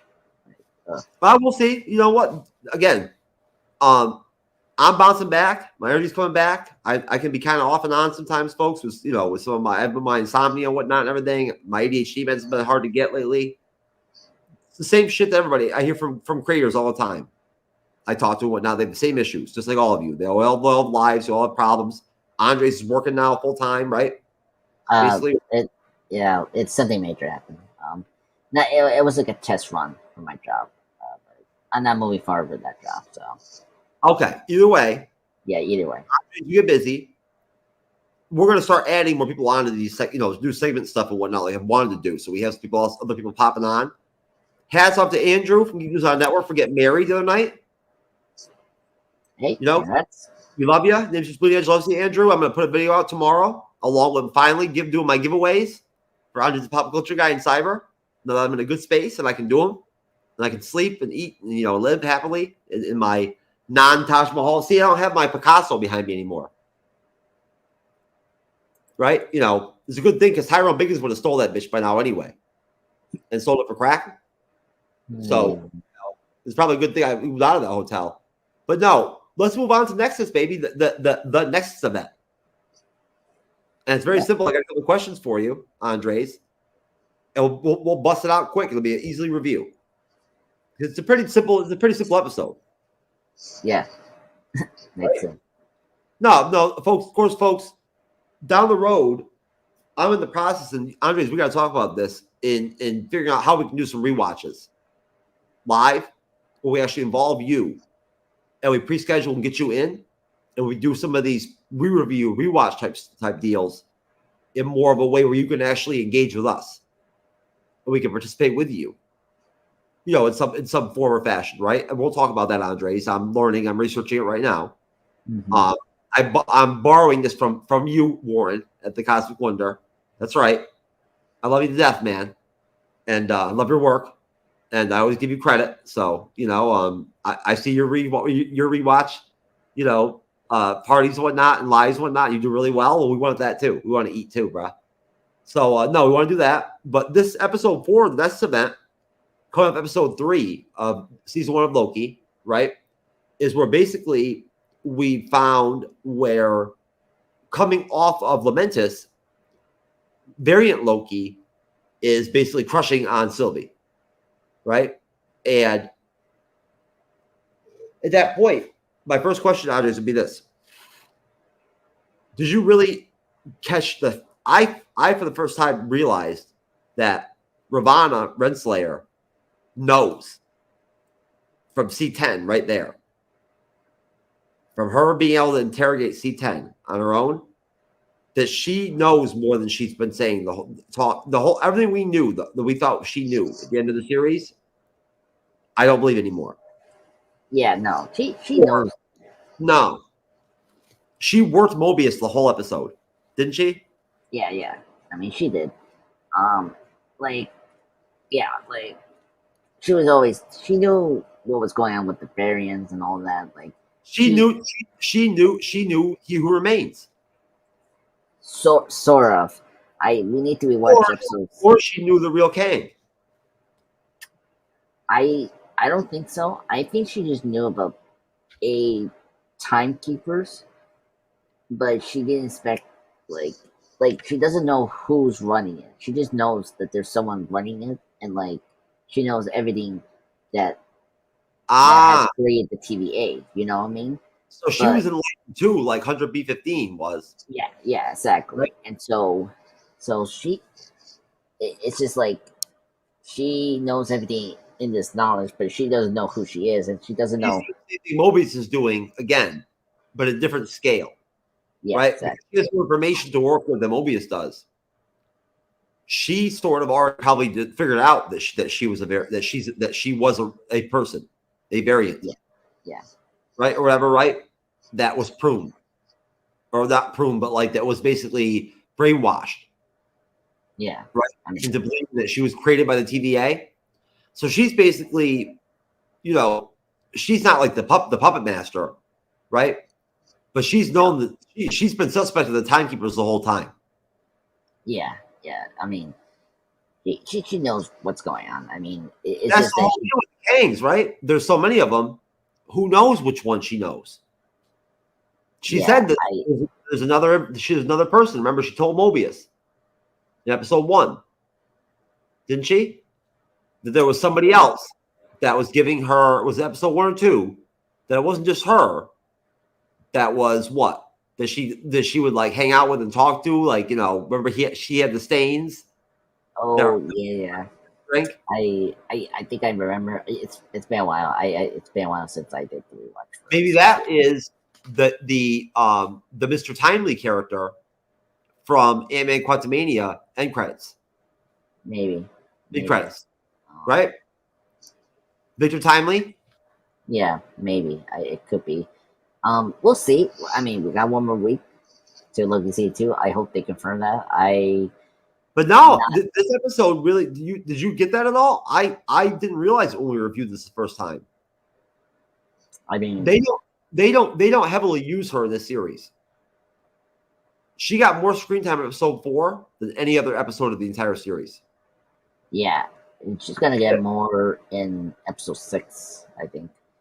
She will, but this is the most she gets in the whole series. Yeah, very true. And we see her too, right? She fights Sylvie and everything and whatnot, and she actually shows that she can get down. But she's nasty. That's why she's a judge. Yeah, it's very true.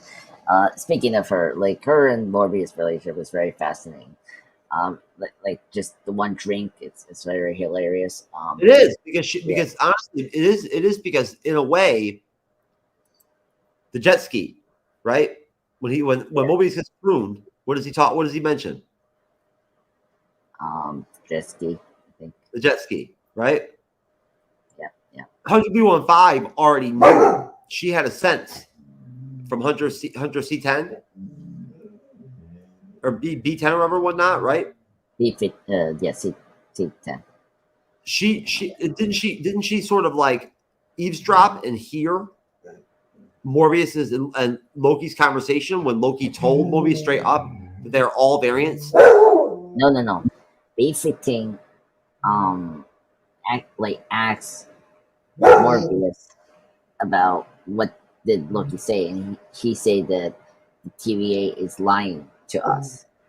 That was her confirmed that okay, because remember, she got her memories back because of what Sylvie did to her in episode 2. So Dodger. Sorry about that, folks. Obviously, Dodger. Tyrone Biggs is at the door right now. He must be knocking on the door. Dodger. Sorry about that. I feel bad now. I've never had dog problems before, but I'm having them now all of a sudden. No. No, but basically, no. Long story short, it's Loki variant. Now, of course, we're gonna talk about Lady Sif, and I'm gonna ask you about that in a minute. But no, basically, folks. Hopefully, you've seen season 1 of Loki, or else why the hell would you even care about this? Other than the fact that me and Andres are just so dope to begin with, right? And we're so attracted to them, and you wish that you were where we're at geographically, so you could be there too, right? You could be the green screen, right? And so you could She-Hulk Andres from behind. No. See, Jeff wants the She-Hulk. I'm just a Batman fan.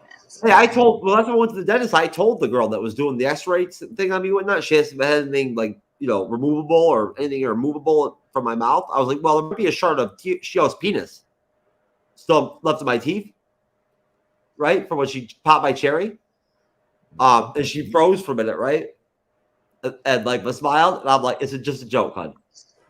And then she fell out right there for the X-ray.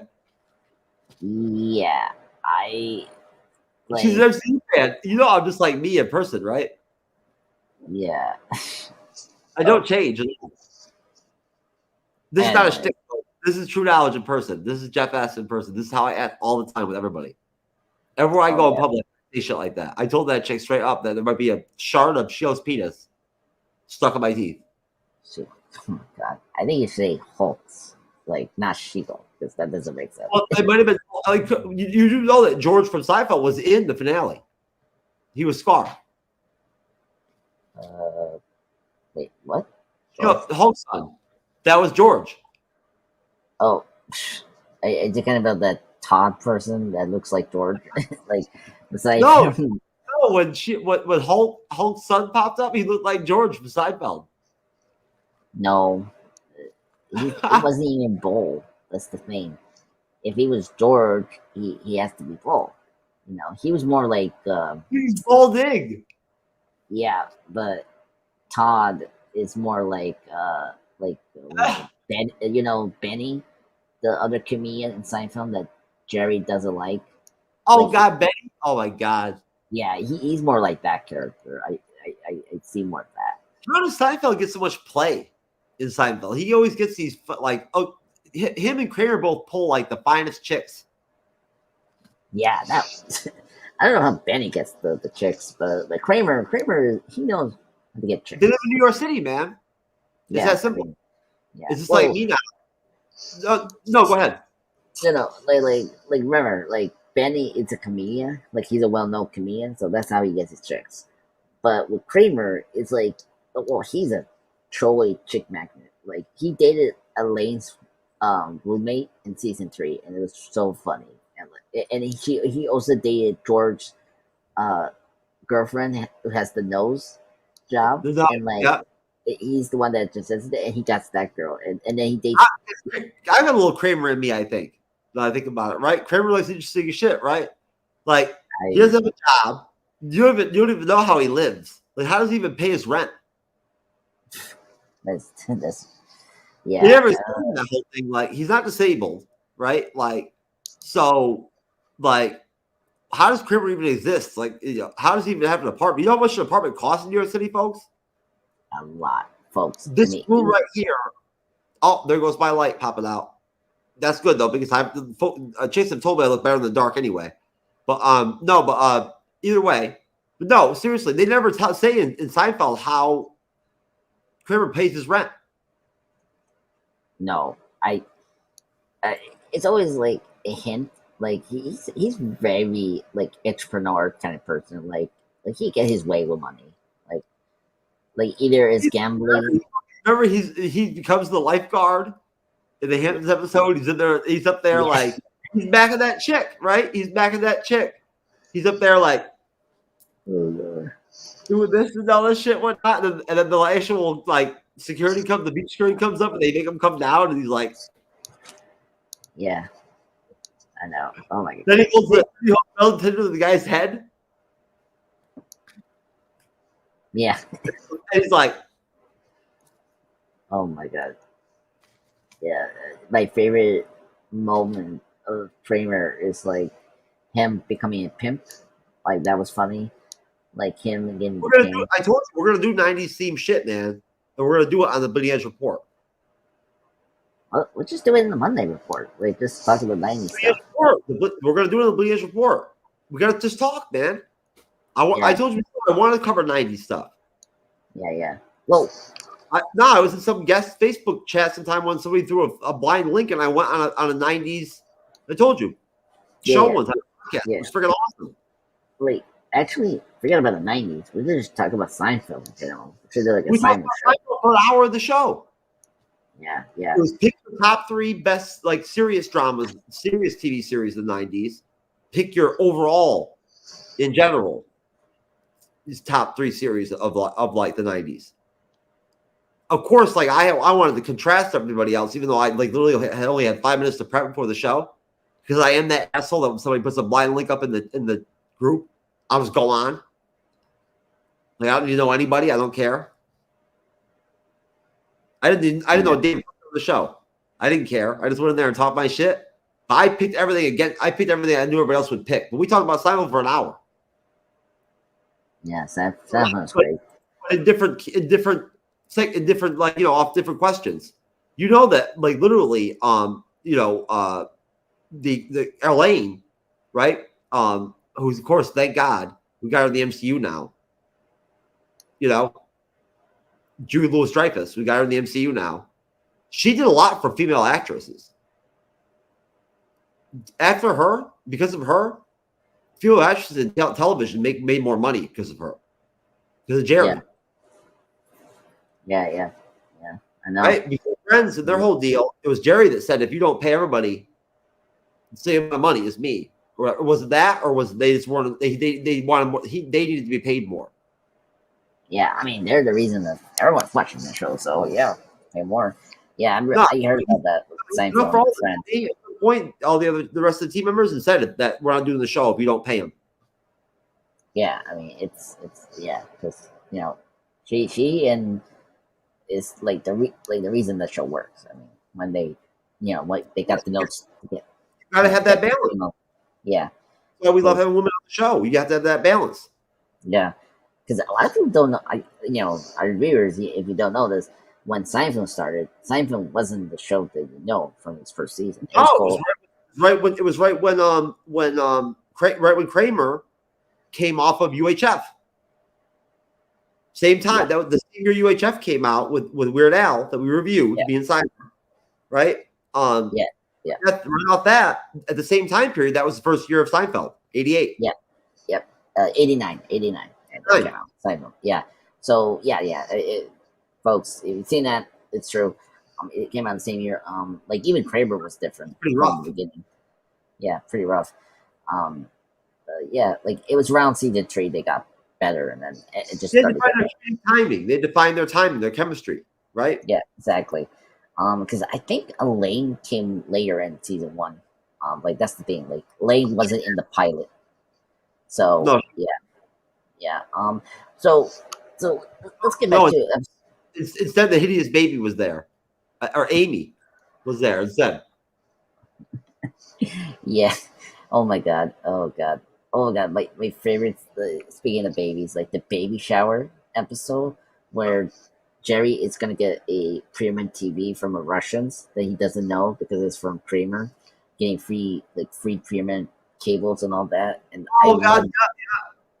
it's what has one of my favorite scenes where Jerry has a Newman. Oh my god. Yeah. So Jerry gets a dream.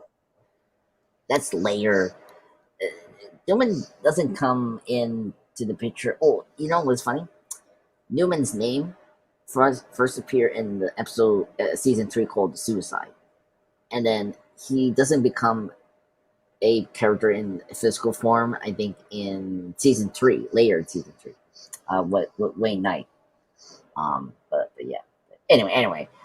Just favorite moment from Seinfeld from that episode, Baby Shower, is when Jerry has a dream where the FBI is there because they caught that him and Kramer did the free cable, and then the Russian guy did it was actually undercover FBI agent, and then Jerry was trying to escape, and like they shoot him, like Godfather style, and like when I went to college, when I went to after my year of community college, when I went to actual college, at High Point University, I hacked into their cable and gave myself free. Can you believe that shit?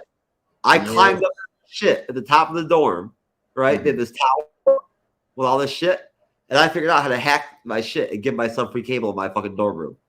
Wow, you're University. How about that shit? I had free cable the whole time I was there, baby. 4 years. Oh my god, you're lucky. No, I didn't finish my 4-year degree. No. I was too busy in my frat, dude, chasing tail and getting fucked up, man. You know what I'm saying? It's all good though. And I'm not finishing my degree. I don't need to. I'm tired. I'm true knowledge, baby. Yeah. Yeah, YouTube is your degree. No, there you go. Content creation is my degree.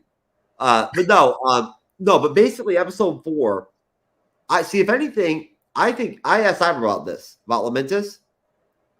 Cyber actually told me that, if you remember correctly, right, no one really had that big of a problem with episode 3.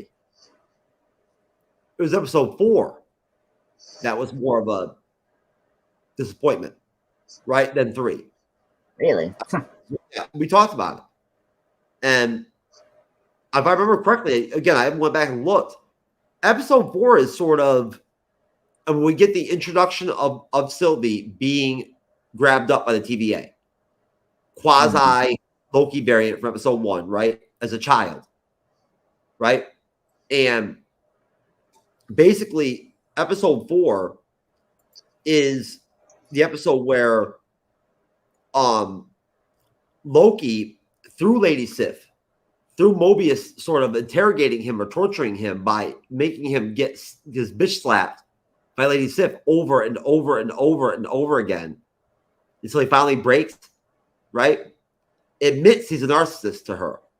I cut your hair because I'm a narcissist and I feel like I'm always going to be alone, right? Like I'm afraid. And even then, she still talks shit to him. Well, then what happens next? Mobius accuses of him of being a narcissist for falling in love with himself. Yet Variant Loki straightens him out and says, she's a she. Her name is Sylvie. Right? Yeah. So it's another part of his evolution. As a variant, he's still evolving. Yeah, I mean, it's very true. I mean, he's not the Loki we know. I mean, he's a very different 2012 version of Loki. But it's a different evolution. This time it has to do with love. Yeah, yeah. It's selflessness. It's not about Thor. It's not about family. Right? No, not like the trilogy Thor. Yeah. No, I didn't realize that until now. No, I mean it's this evolution. This variant Loki has is totally individualistic and unique. Yeah, I mean, I'll take this over Thor and Jane relationship. Like this was much more real than that. No, but people realize that sometimes he didn't live all the stuff that other Loki did before Infinity War when he was killed by Thanos. No, at that point, he had to be fed like he got like it all thrown at him in one shot in episode 1. Right? We saw more emotion from the Loki variant from Tom Hiddleston watching, his mother die and knowing he was responsible for it. Yeah. Right? I mean, both times. I mean, because remember, he would still react to that in Thor: The Dark World. And like he still, but not that long, right? He broke down in episode 1. Yeah. Well, yeah, because he was kind of shocked that it happened. I mean, it's just different reaction. What happened in that's the thing about it. Imagine being yourself and realizing you're a variant. Yeah, that's true. They like here's the thing. They don't delve into that more in this episode, so it's kind of there. But I think Loki kind of knows that he likes Sylvie, and because like remember that because Mobius tells him, but Mobius validates it for him. yeah, well yeah, but then also he realized that because like Sylvie is his own Thor, basically. You know, like in terms of different relationship because remember he doesn't have Thor in his journey right now. And He doesn't want to be alone. Yeah, exactly, and that's the question that He's falling in love Mobius. with his life. He as a Loki, Yeah, right? exactly. Probably every variant of Loki, except alligator Loki, has never had love. Alligator Loki gets all kinds of tail, Yeah, right? He's pulling it. yeah. Loki, baby, he's a man. Yeah. So anyway, I disagree. I think people didn't like episode 3. Episode 4 was much more different. I think episode 4 a lot of people liked more. Like first off, we got our first post credit scene. It was more exciting shit. Yeah, like first off, great twist with No, the but the credit scene. Go ahead. Oh, yeah. So I think like this was a great cliffhanger post credit scene for the show. So seeing the multiple Lokis, so I think that was really great way to end the after the credits, which is good.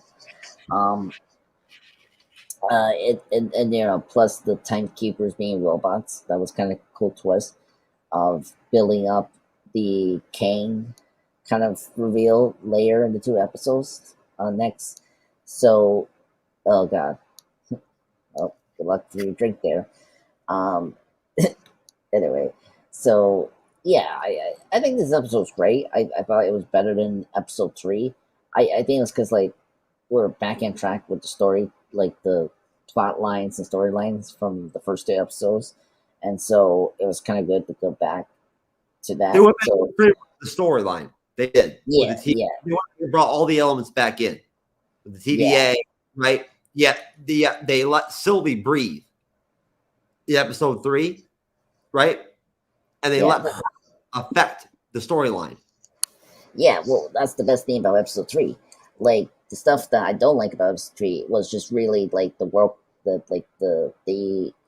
class stuff with the people that we barely knew in that planet. Like we didn't need that. The apocalyptic, but then at the same time though, it sets up in a way Sylvie. Maybe they didn't project it well, but it sets up Sylvie in episode 4, basically saying, "I figured out what I had to do." Right, the best spot for me to hide was places where I would go all the time, knowing it was the end of the world. Yeah, no. I like that. I'm saying the world class thing. She's also alone. Yeah. Why would you bother being in a relationship with somebody if you know every timeline you go to, they're gonna die? So they're both alone. Yeah. I would not be surprised if in season 2 they actually do finally. I'm not going to say consummate, right, their relationship. But they'll actually get their kiss. Yeah, I mean, they sort of did it towards the end of the series, but season 1. But it was weird. Well, they almost kissed in episode 4. Ended episode 3, didn't they? Yeah, well, episode 4 they were close. Episode 6. But in episode 4 they both wanted to kiss. In episode 3 it was Loki. Yeah. Lament is him trying to come drawing towards her. I didn't notice this till now. Right? Episode 3, he was trying to kiss her. No. He kind of leans towards her. No, in episode 3 he's warming up to her. When they sit and have together. In episode 4, when they go to kiss, she doesn't walk. She doesn't push away. No. Right? And at the same time, though, they also unleash Ravana on us. Yeah. Great job. Hats off to Michael Waldron and Kate Herron. Yeah. Yeah. I guess the best thing about this episode was the music. the score was really great for this one. Very like bombastic and operatic, which was great. I will say the cast performances were great with Tom Hiddleston and Sophie, the actress. I think that was really great. They were top notch for this. Beefy Ting. I actually liked Beefy Ting in this episode. Like she was really great. Like I like how she like wasn't herself as she was in the first two episodes because of the enchantment that Sylvie did. So I was very happy like that she got more to do here and like help out the heroes of Loki and Sylvie. So that was great. Oh man, I have a question. Like when you first saw this episode, were you shocked that they pruned Morbius? Because that really shocked me with this episode. Like the fact that they supposedly kill Morbius until episode 5. You didn't know that everyone that got pruned goes to the the void. Yes, the first time we reviewed it, because remember, Andre, we reviewed this. Yeah. We reviewed Loki. We started off with WandaVision. Yeah. Right? Yeah. All right. Sorry I don't have my Loki shirt on, folks. Or I would have it on right now. But we've all got you have your season 2 Loki shirt, don't you? Yeah. I got it. We're ready to rock and roll with our swag for Loki season 2. I can tell you that right now. We're ready to rock and roll. I'm ready to get back into the MCU. But no, honestly, yeah, I was shocked. What are you kidding me? Yeah. I was shocked, but that's the cool thing about doing these rewatch reviews is that you see things that you didn't notice the first time. You really do. And like, I didn't grasp how sort of brainwashed the TVA agents were, yet individualistic they actually really were. Like how close He Who Remains had sort of like in his craziness, in his own loneliness, running the TVA and his little sacred timeline, that he carved out of the multiversal war, right? That he experienced, he became bored, right? He did. That's why he's a fucking nut in the finale, because he's bored. He's tired of this shit. He's like, fuck it, I don't care. Kill me and this will happen, or don't kill me and that'll happen. Which we don't know yet. Like, I don't want to talk too much about Kane. But think about it though. Does that make sense? That he would maybe be like not tightening, kind of loosening up, right? Sort of, yeah. You have a chance to jump in there and be able to enchant the variants the way that she's able to. Yeah, I guess so. No, because he's crazy. Episode 6, he's out there. He's freaking crazy. Yeah, sort of. I don't want to talk too much Kane. Like because the thing, actually, that's He Who Remains. Well, yes, but he is Kane. Like he's just a different variant of Kane. But actually, it was kind of funny. So he's a very Nathaniel Richards. Yes, that's true. If they ever confirm that, like, I'm curious if they confirm that he is like Richards. Like it's kind of funny they haven't confirmed that. I have a question. So supposedly the King in Quantumania was Kane. Yeah. I mean, yeah, that was Kane. But yeah. Oh, too many. Go ahead. Question. Yeah. So I have a question. So when you're reviewing this, because you brought up WandaVision, you remember in WandaVision when we were doing our reviews, like your review and my review separately with my other host, like everyone had fan theories about. Oh God, it was so big. Yes, because it was coming off Endgame, and then we had the pandemic. Yeah, so it was crazy fervor. Yeah. Like WandaVision had the Mephisto theory, which never came true. And Magneto, and then there was a Quicksilver, right? Yeah, Quicksilver. We sort of got a Quicksilver, but it didn't. We saw the one villain from the comics' helmet in the end.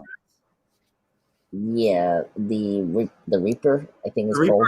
Reaper? Yeah, I remember that one. I thought for sure Mephisto was coming. I did. You can go back and watch our reviews. I thought Mephisto was coming. I thought those storks were Mephisto. Yeah, I thought so too. And I have a question.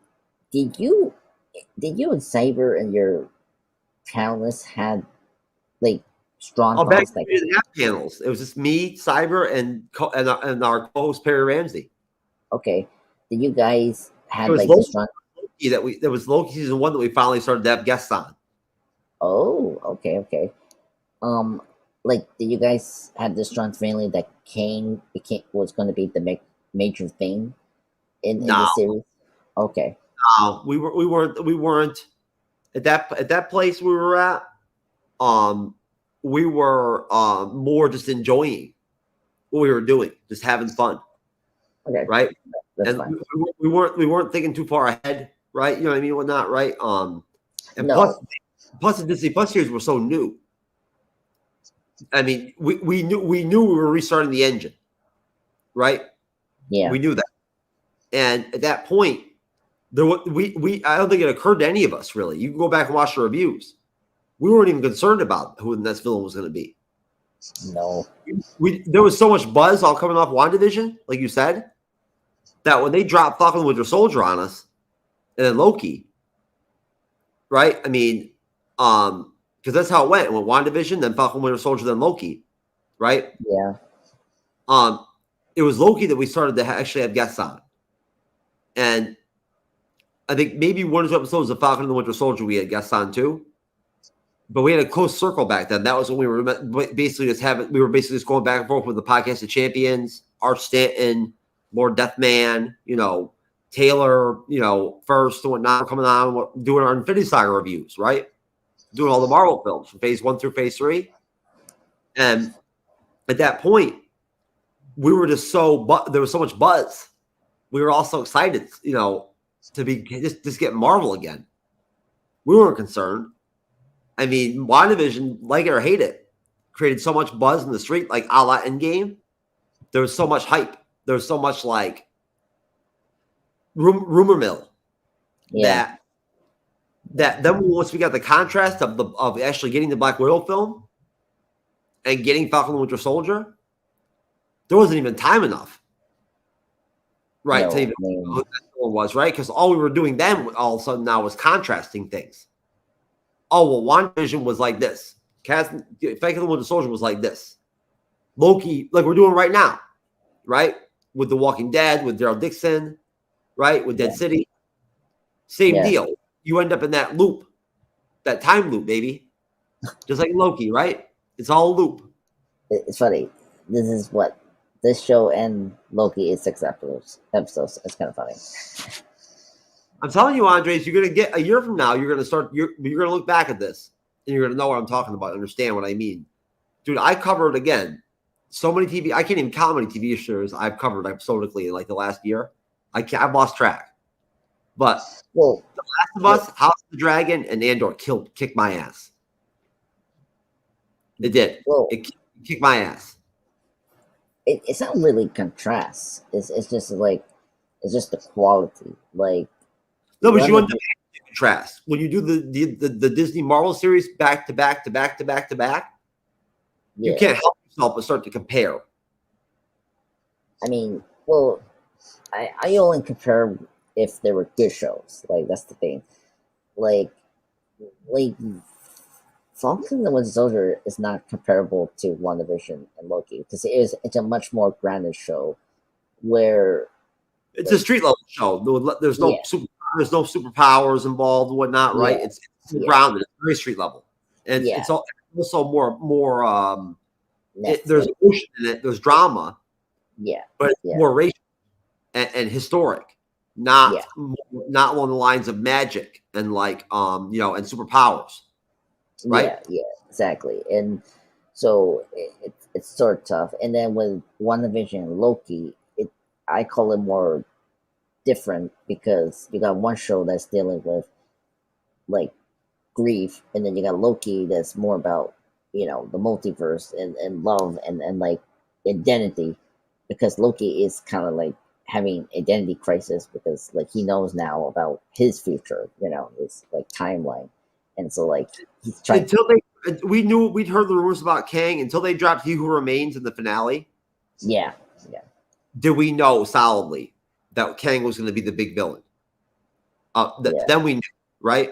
I knew then, right? You know what I'm saying? But at that point, remember, things were still so hyped after Endgame, even through the pandemic, that there were so many leaks going on, so many rumors that anything could happen. We thought that we might see Magneto in that series in WandaVision. Yeah, I know. Andre, forget I remember that. It was. You would compare and contrast too, if you think about it from the prism of the fact that those are probably the 3 best Disney Plus series we're ever going to get. I mean, 4 if it could be Hawkeye. I mean, I'm sorry, but I can't. Even me, you know, I can't. I'm not good with top 3s. I can't put Hawkeye in that top 3. And it gave us Kingpin. That's the thing. But you know what? That's great that they gave us Kingpin. It is, and don't get me wrong. I hope they do a season 2. I think Hawkeye should get a season 2. Yeah, I agree. So okay, so what you did not like about this episode? Like, do you have any nitpicks? Yes. Honestly, there really isn't much for me to complain about. No, I mean, honestly, yeah. Again, it's like I had Falcon and Winter Soldier was one where I had more complaints. yeah, same here. So I really felt like there was a lot of imbalance. Right, there was not a flow episodically like we got in WandaVision, like we got in Loki. We got that real good flow from episode to episode to episode. That's why I love Miss Marvel last year. I love the overall production value, the quality, and the flow, episode to episode. No peaks and valleys, no 10s then 5s, right? 3s like Cyber knows with chicks that I bang. You know what I'm saying? It could be a 10 or it could be a 2, right? You never know, right? With Jeff S. Because hey, baby, I'm all about vibe. I'm all about vibing. It's all about the heart, baby, right? The heart and the ladies. Oh my god. Yeah, you could be breathtakingly ugly, and I'll still kick it with you. Or like George. Like, he loves all the ladies, but he cannot stand that he had to date a bald lady. Do you remember that? George finds it manages to meet fine chicks, and you know what, Andres? That's why I'm moving up to Tampa, bro, to Brandon. Now that Mark Rutledge and I talked, whatnot, my sister talked, I realized I can't afford to live in Tampa. I gotta live in Brandon. Brandon's right below Tampa. Apparently, I started looking. The rental rates are staggering compared to Brandon. That's when we go to the hotel. Me and my daughter, when we go to the concerts, we go to see Shinedown on Friday, bro. Coming to America, remember? Sure. Well, I know coming to America. Mark Rutledge comes from the Rutledge and Broadcasting Network. I'm meeting him in person. Another creator, I'm meeting in person, bro. On Friday night, we're going to the Godsmack. We're going to the Shinedown concert. Awesome. I don't know what's the Shine, but good luck. Shinedown is a rock band. I don't know the band. That's the thing. I'm finally going to start putting some fan cam out.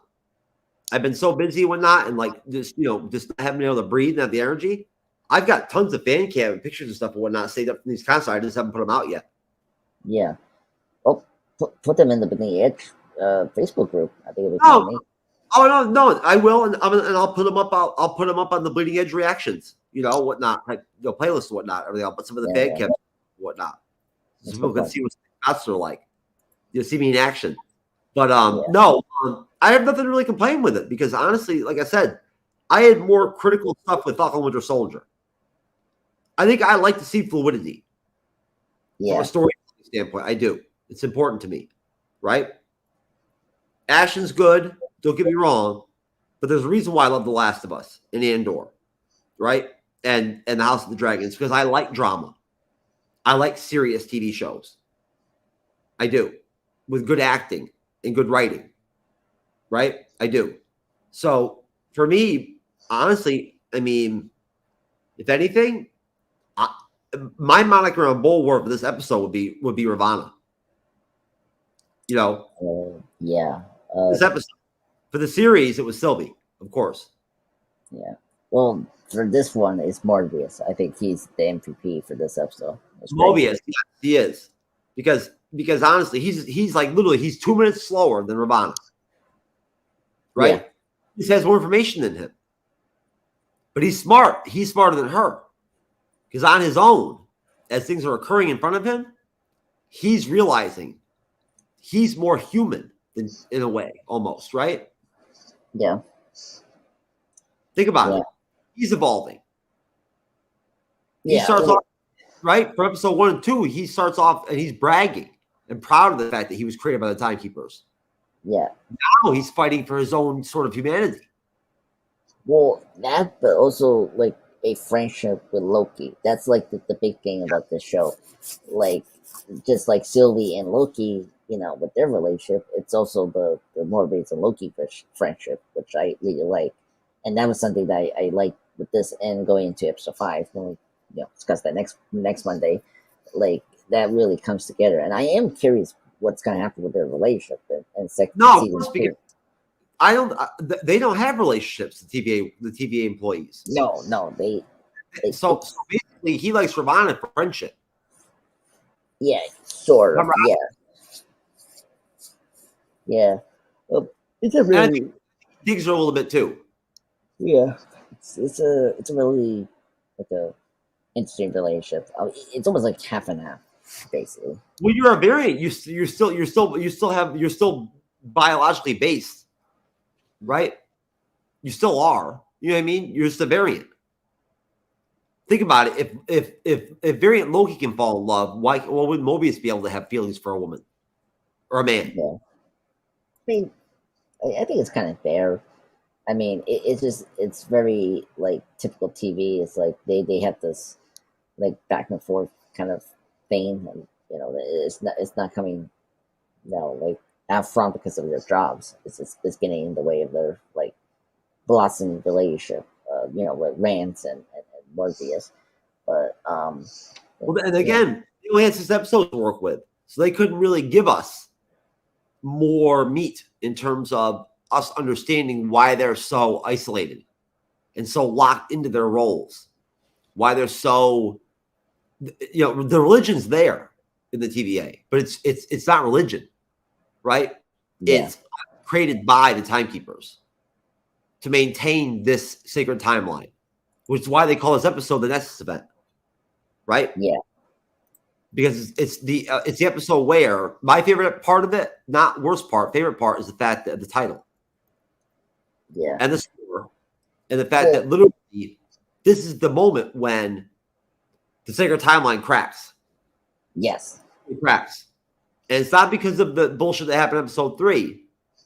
It's because of the internal stuff going on between the employees of the TVA. Yep. Right? Having to prune each other for probably the first time. Right? Ravana has Mobius pruned. Yeah, which was shock. Right? And then we see Loki, and we see B-15 fight too for them.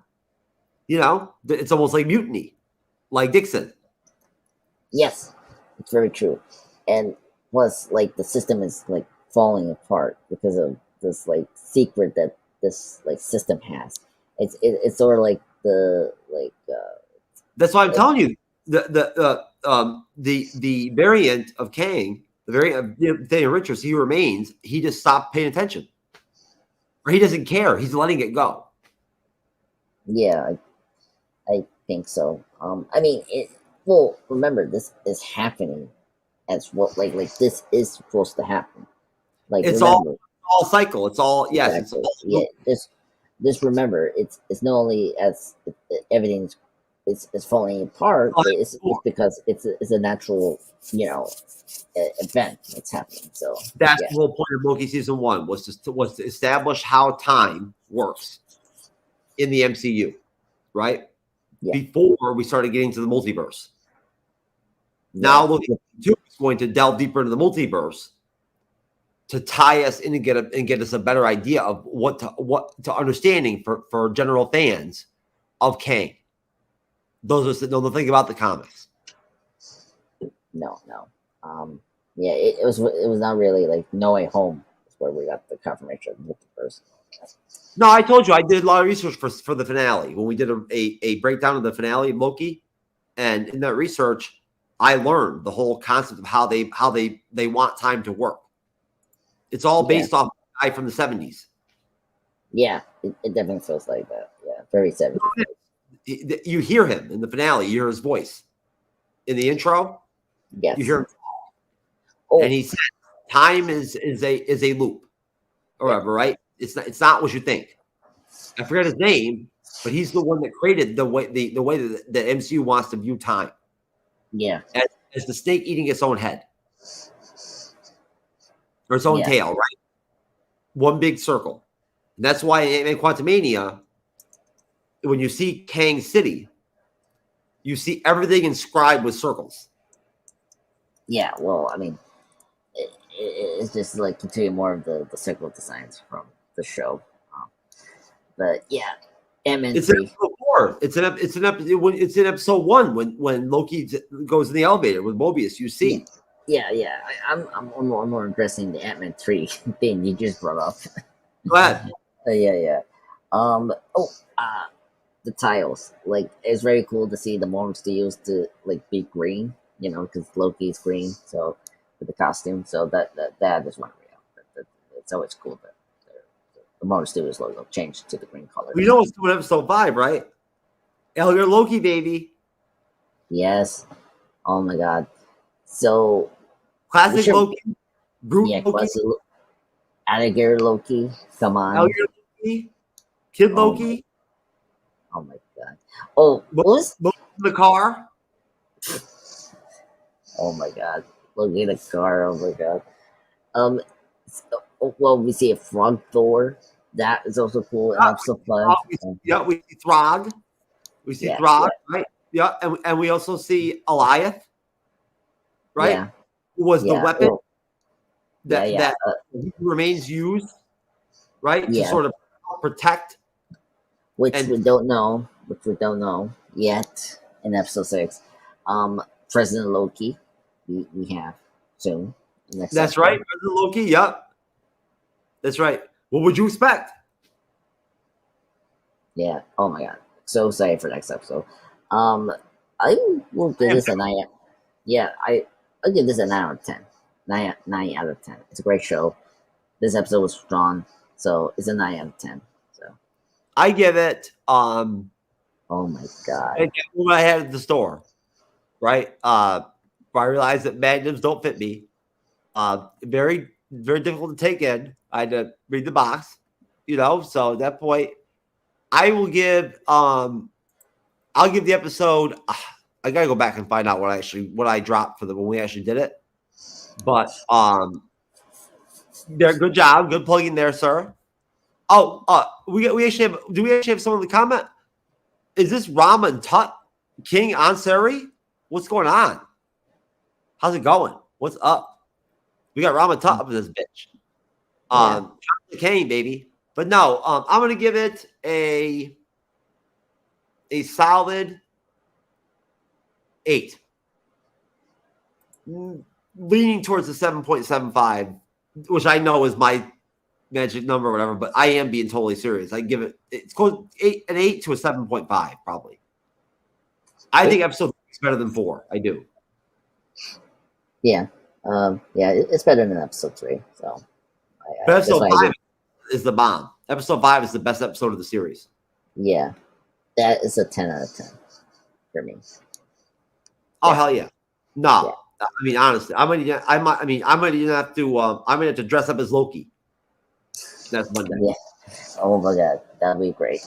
I'm wearing my Alligator Loki t-shirt. I'm gonna write it down right now, folks. I'm writing it down so I can wear my Alligator Loki t-shirt. That's Monday. But yeah, what's up? You ready to get out of here, Andres? You want to do some plugs? Get the hell out of here? Yeah, let's do this. You know what? Hey, you know what? Fuck the plugs. I'm doing our goddamn giveaways tomorrow, brother. All right. Hey, you're gonna hit. You're probably gonna hit 1,000 in 2 weeks. We'll see.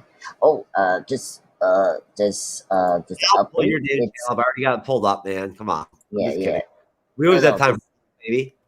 Yeah, one time. Like, I mean, first off, we can just do the plugs next Wednesday. Yeah, this Wednesday coming up with Ahsoka. After the show. 6. Yeah, I know. So here we go. We got to increase 809 subscribers. So yes, I think I'll be almost there. Thank you everyone for supporting me and Jeff and Cyber at the same time. Yeah, so it's been really awesome. Thank you everyone for supporting me. Hit that subscribe button and like that button. Today, I just posted a expert podcast on Barbie. So from the episode 6 episode of Barbenheimer. So check that out. Tomorrow I'll have something.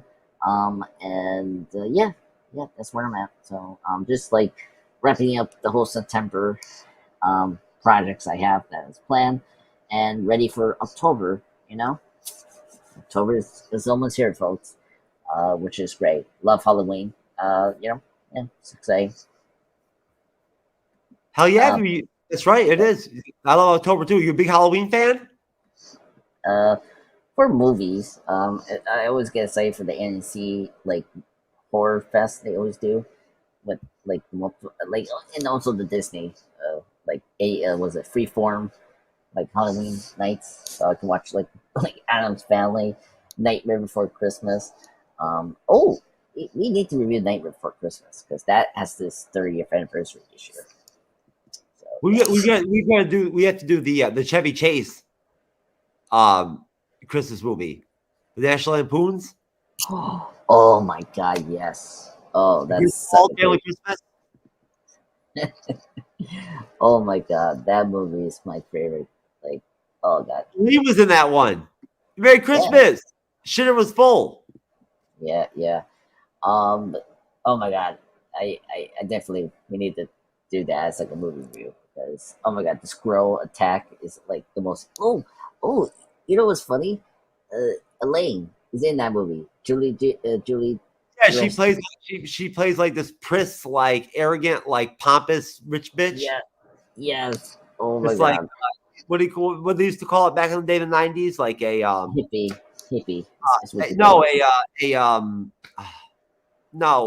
What's that word? Whatever. Like she just stuck up, kind of like I'm better than everybody, kind of person, or whatever. Not her husband or boyfriend. Yeah. Oh my God! But it was funny when the cops like knocked at her door, like knocking at the door. It's so funny. Yeah. Oh my God. Oh yeah. God, that movie kills me every time. No, it is the Griswold. That's a great one. It is when he's up in the attic watching the family recordings and whatnot, and what's her name? The wife. Pulls the string and then falls down. Yeah, I know. Oh God, it was funny. Or the part where like, what was my favorite? The Christmas lights that he's trying to put on. Yeah. It's so bright. Travis' character and her husband gets blinded, and they start tripping in their house. Uncle Frank lights a cigar or whatnot, and he throws it to the side, and because of what's his name? I know the cousin. What's his name or whatever? Chitter was full. Yeah, hold on. Because of him, because of the methane gas, right? Of him pumping the raw sewage into the sewer. That's what like explodes everything, whatnot, everything, and like the lawn ornament of Santa, and like the reindeer flies through the sky. Yeah. Eddie, that's his name. Cousin Eddie. Yeah, Cousin Eddie. Yeah, I know. Yeah, that was funny. And then everyone just like crashes down to the floor because of this explosion. What's the dog? Scrits or some shit, or Scrubs or something like that. Scrubs or some shit, or whatever. Oh wait, I actually have it here. What's the dog's name? It's something. Snots. Snots. That's the thing. Yeah. Right. Snots. Don't mind Snots if he goes in the garbage. Grizz. Right? Yeah. Oh my God. That movie, it's just one of the best classics. Occasionally. Yeah. We need to do the Jim Carrey Christmas Grinch movie. That one's just so bizarre and just, oh my God. What do you want to do? Record like 365 days a year or what? Oh my god, that'd be funny. Just do 25 days of Christmas movie. Okay. There's a program in the UK called Stars in Their Eyes, where normal members of the public go on and dress up and imitate, their favorite iconic stars. So let's see who this woman is going to be. Και εμείς αποχαιρετούμε τη Μαντό και υποδεχόμαστε τον Stevie Wonder. No. No, all right. Okay, so you're going to have this white woman turn into a blind black man. Really, I just want to see it just because, really? Let's see.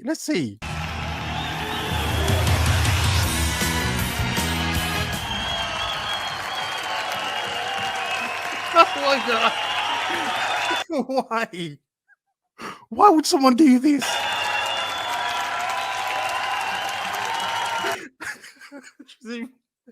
She's even pretending to be blind. She's got the assistant, really? Oh my God. Steve, baby. Oh my God. This is wrong on so many levels, but it's really. Oh my God. Stevie Wonder. Some people would say this is Karen's gone too far, but I don't even know. I'm sorry. This is ridiculous.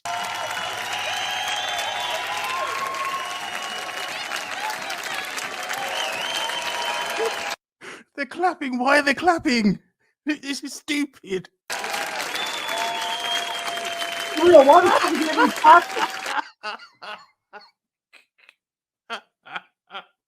This is so wrong, but I'm sorry. This is one of the funniest things I think I've ever seen.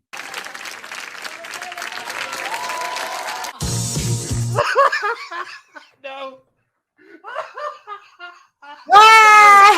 No.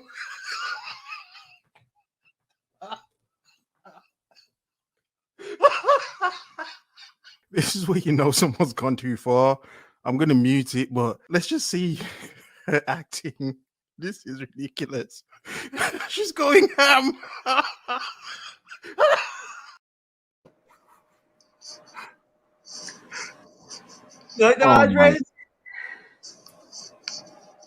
Oh man, that is funny. The guy's laughing. That was Stevie, baby. Did you see her bobbing? Oh yeah, that is, folks. That's the fake Stevie Wonder. Don't believe it. It's just some fake. It's Stevie. He's back from the dead, baby. Wait, dude, Stevie is alive. He's not dead.